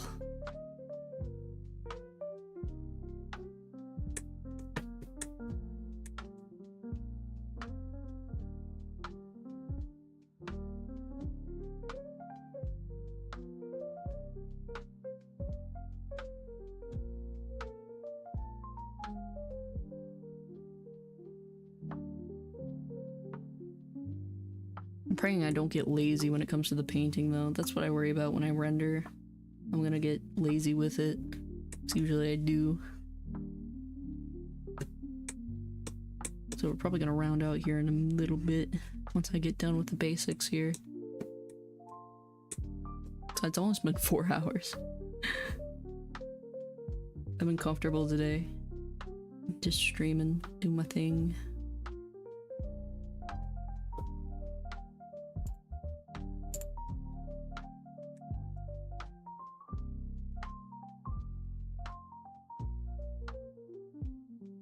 I wish I could make the holes maybe like a little bit bigger.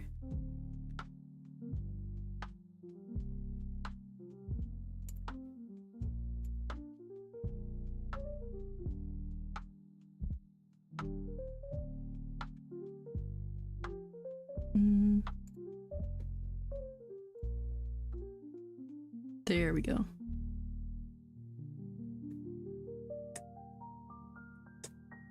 That's what I wanted.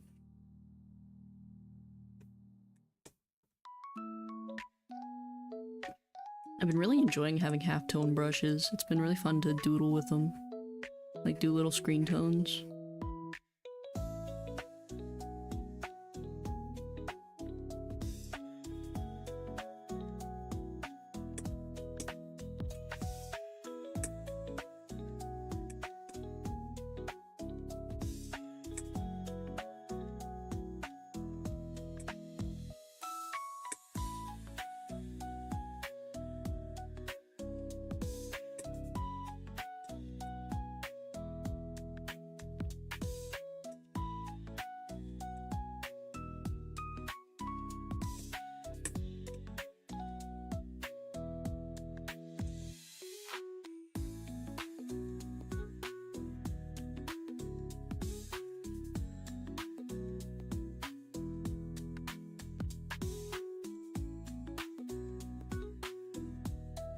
Oh, I forgot about her lace on the shoulders.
Good enough for me.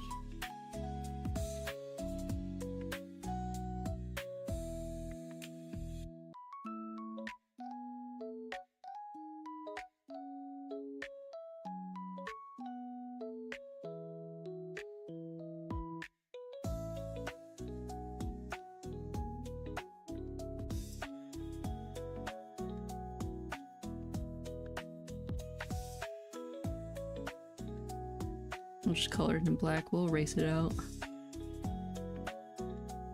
Because I can't really make out the pattern either. I mean, I kinda can. Hard to see though. There's like a little loopy here. It's part of this.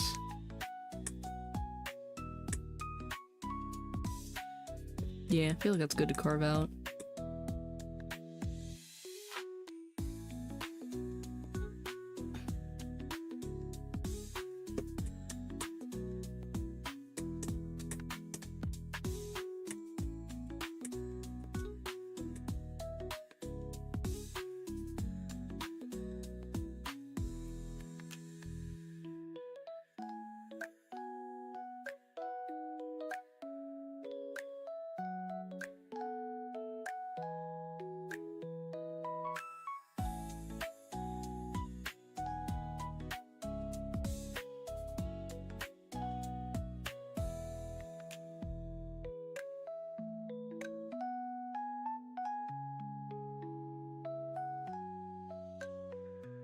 Such a small detail. I'm so detail oriented right now. At least I'm trying to be.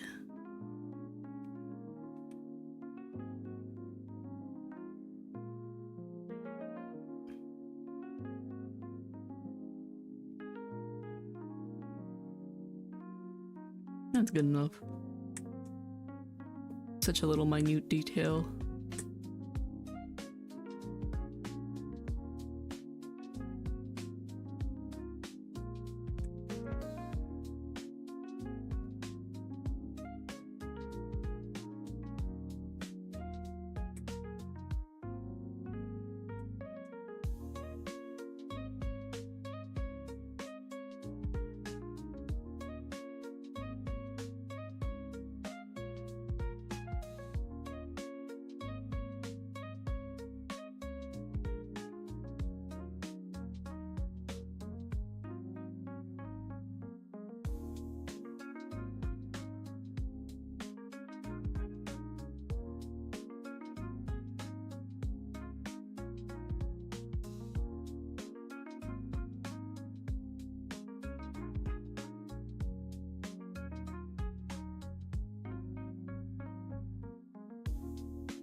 All right. I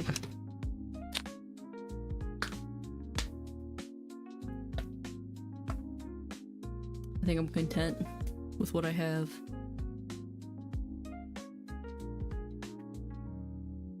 Oh, my back. My bones.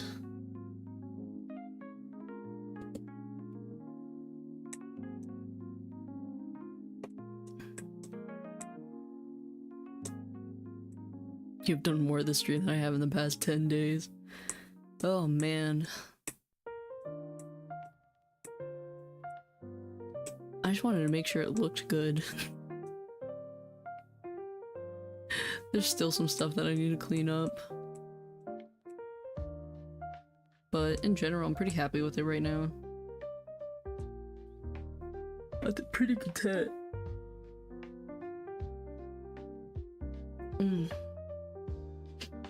But to be fair, I've been working on this for a couple of days. Like, if you go back in my layers, like down here, you can find all my rough sketch stages. And I was figuring it out.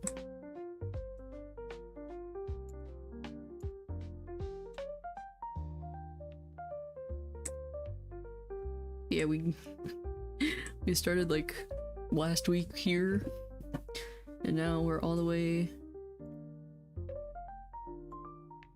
to this. I'll take it. The part that's gonna kill me is doing all the detail, like this and this on her arms, and the gold trim, and the pattern, which the pattern shouldn't be too hard because it's like right here. Like they gave you the reference for the pattern. So I'm probably gonna take that and like make it and start pasting it. Like as a stamp. Because there's no way I'm sitting there painting that. I'm too lazy.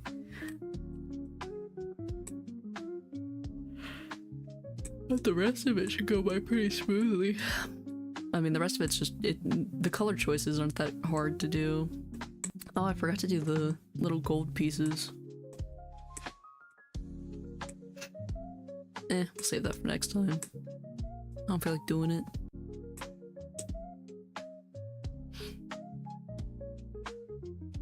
Yeah, I'll do it later. I was gonna say, am I gonna forget? And I probably will, but I'll figure it out when I'm coloring.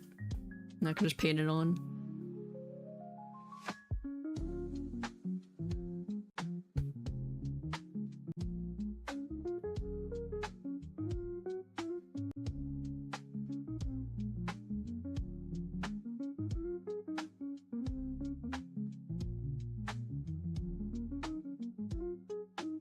But yeah. Where's my oranges?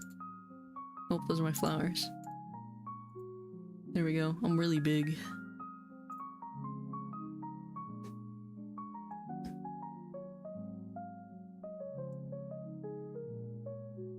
Now I'm really small. That's the background. Let me lock that. There we go. Anyways, thanks for stopping by for forever. Especially you, Rip. You've been here since the get-go. Thank you. You're sticking around. I'm gonna go stand up and stretch because I haven't moved from my chair in 3 hours. Almost 4 hours. I'm gonna get blood clots. But yeah, thank you, everybody. Oh, I'm more amazed I made it early. I know, I'm just amazed you stuck around the whole time. Golly, my man. You've been here through it all.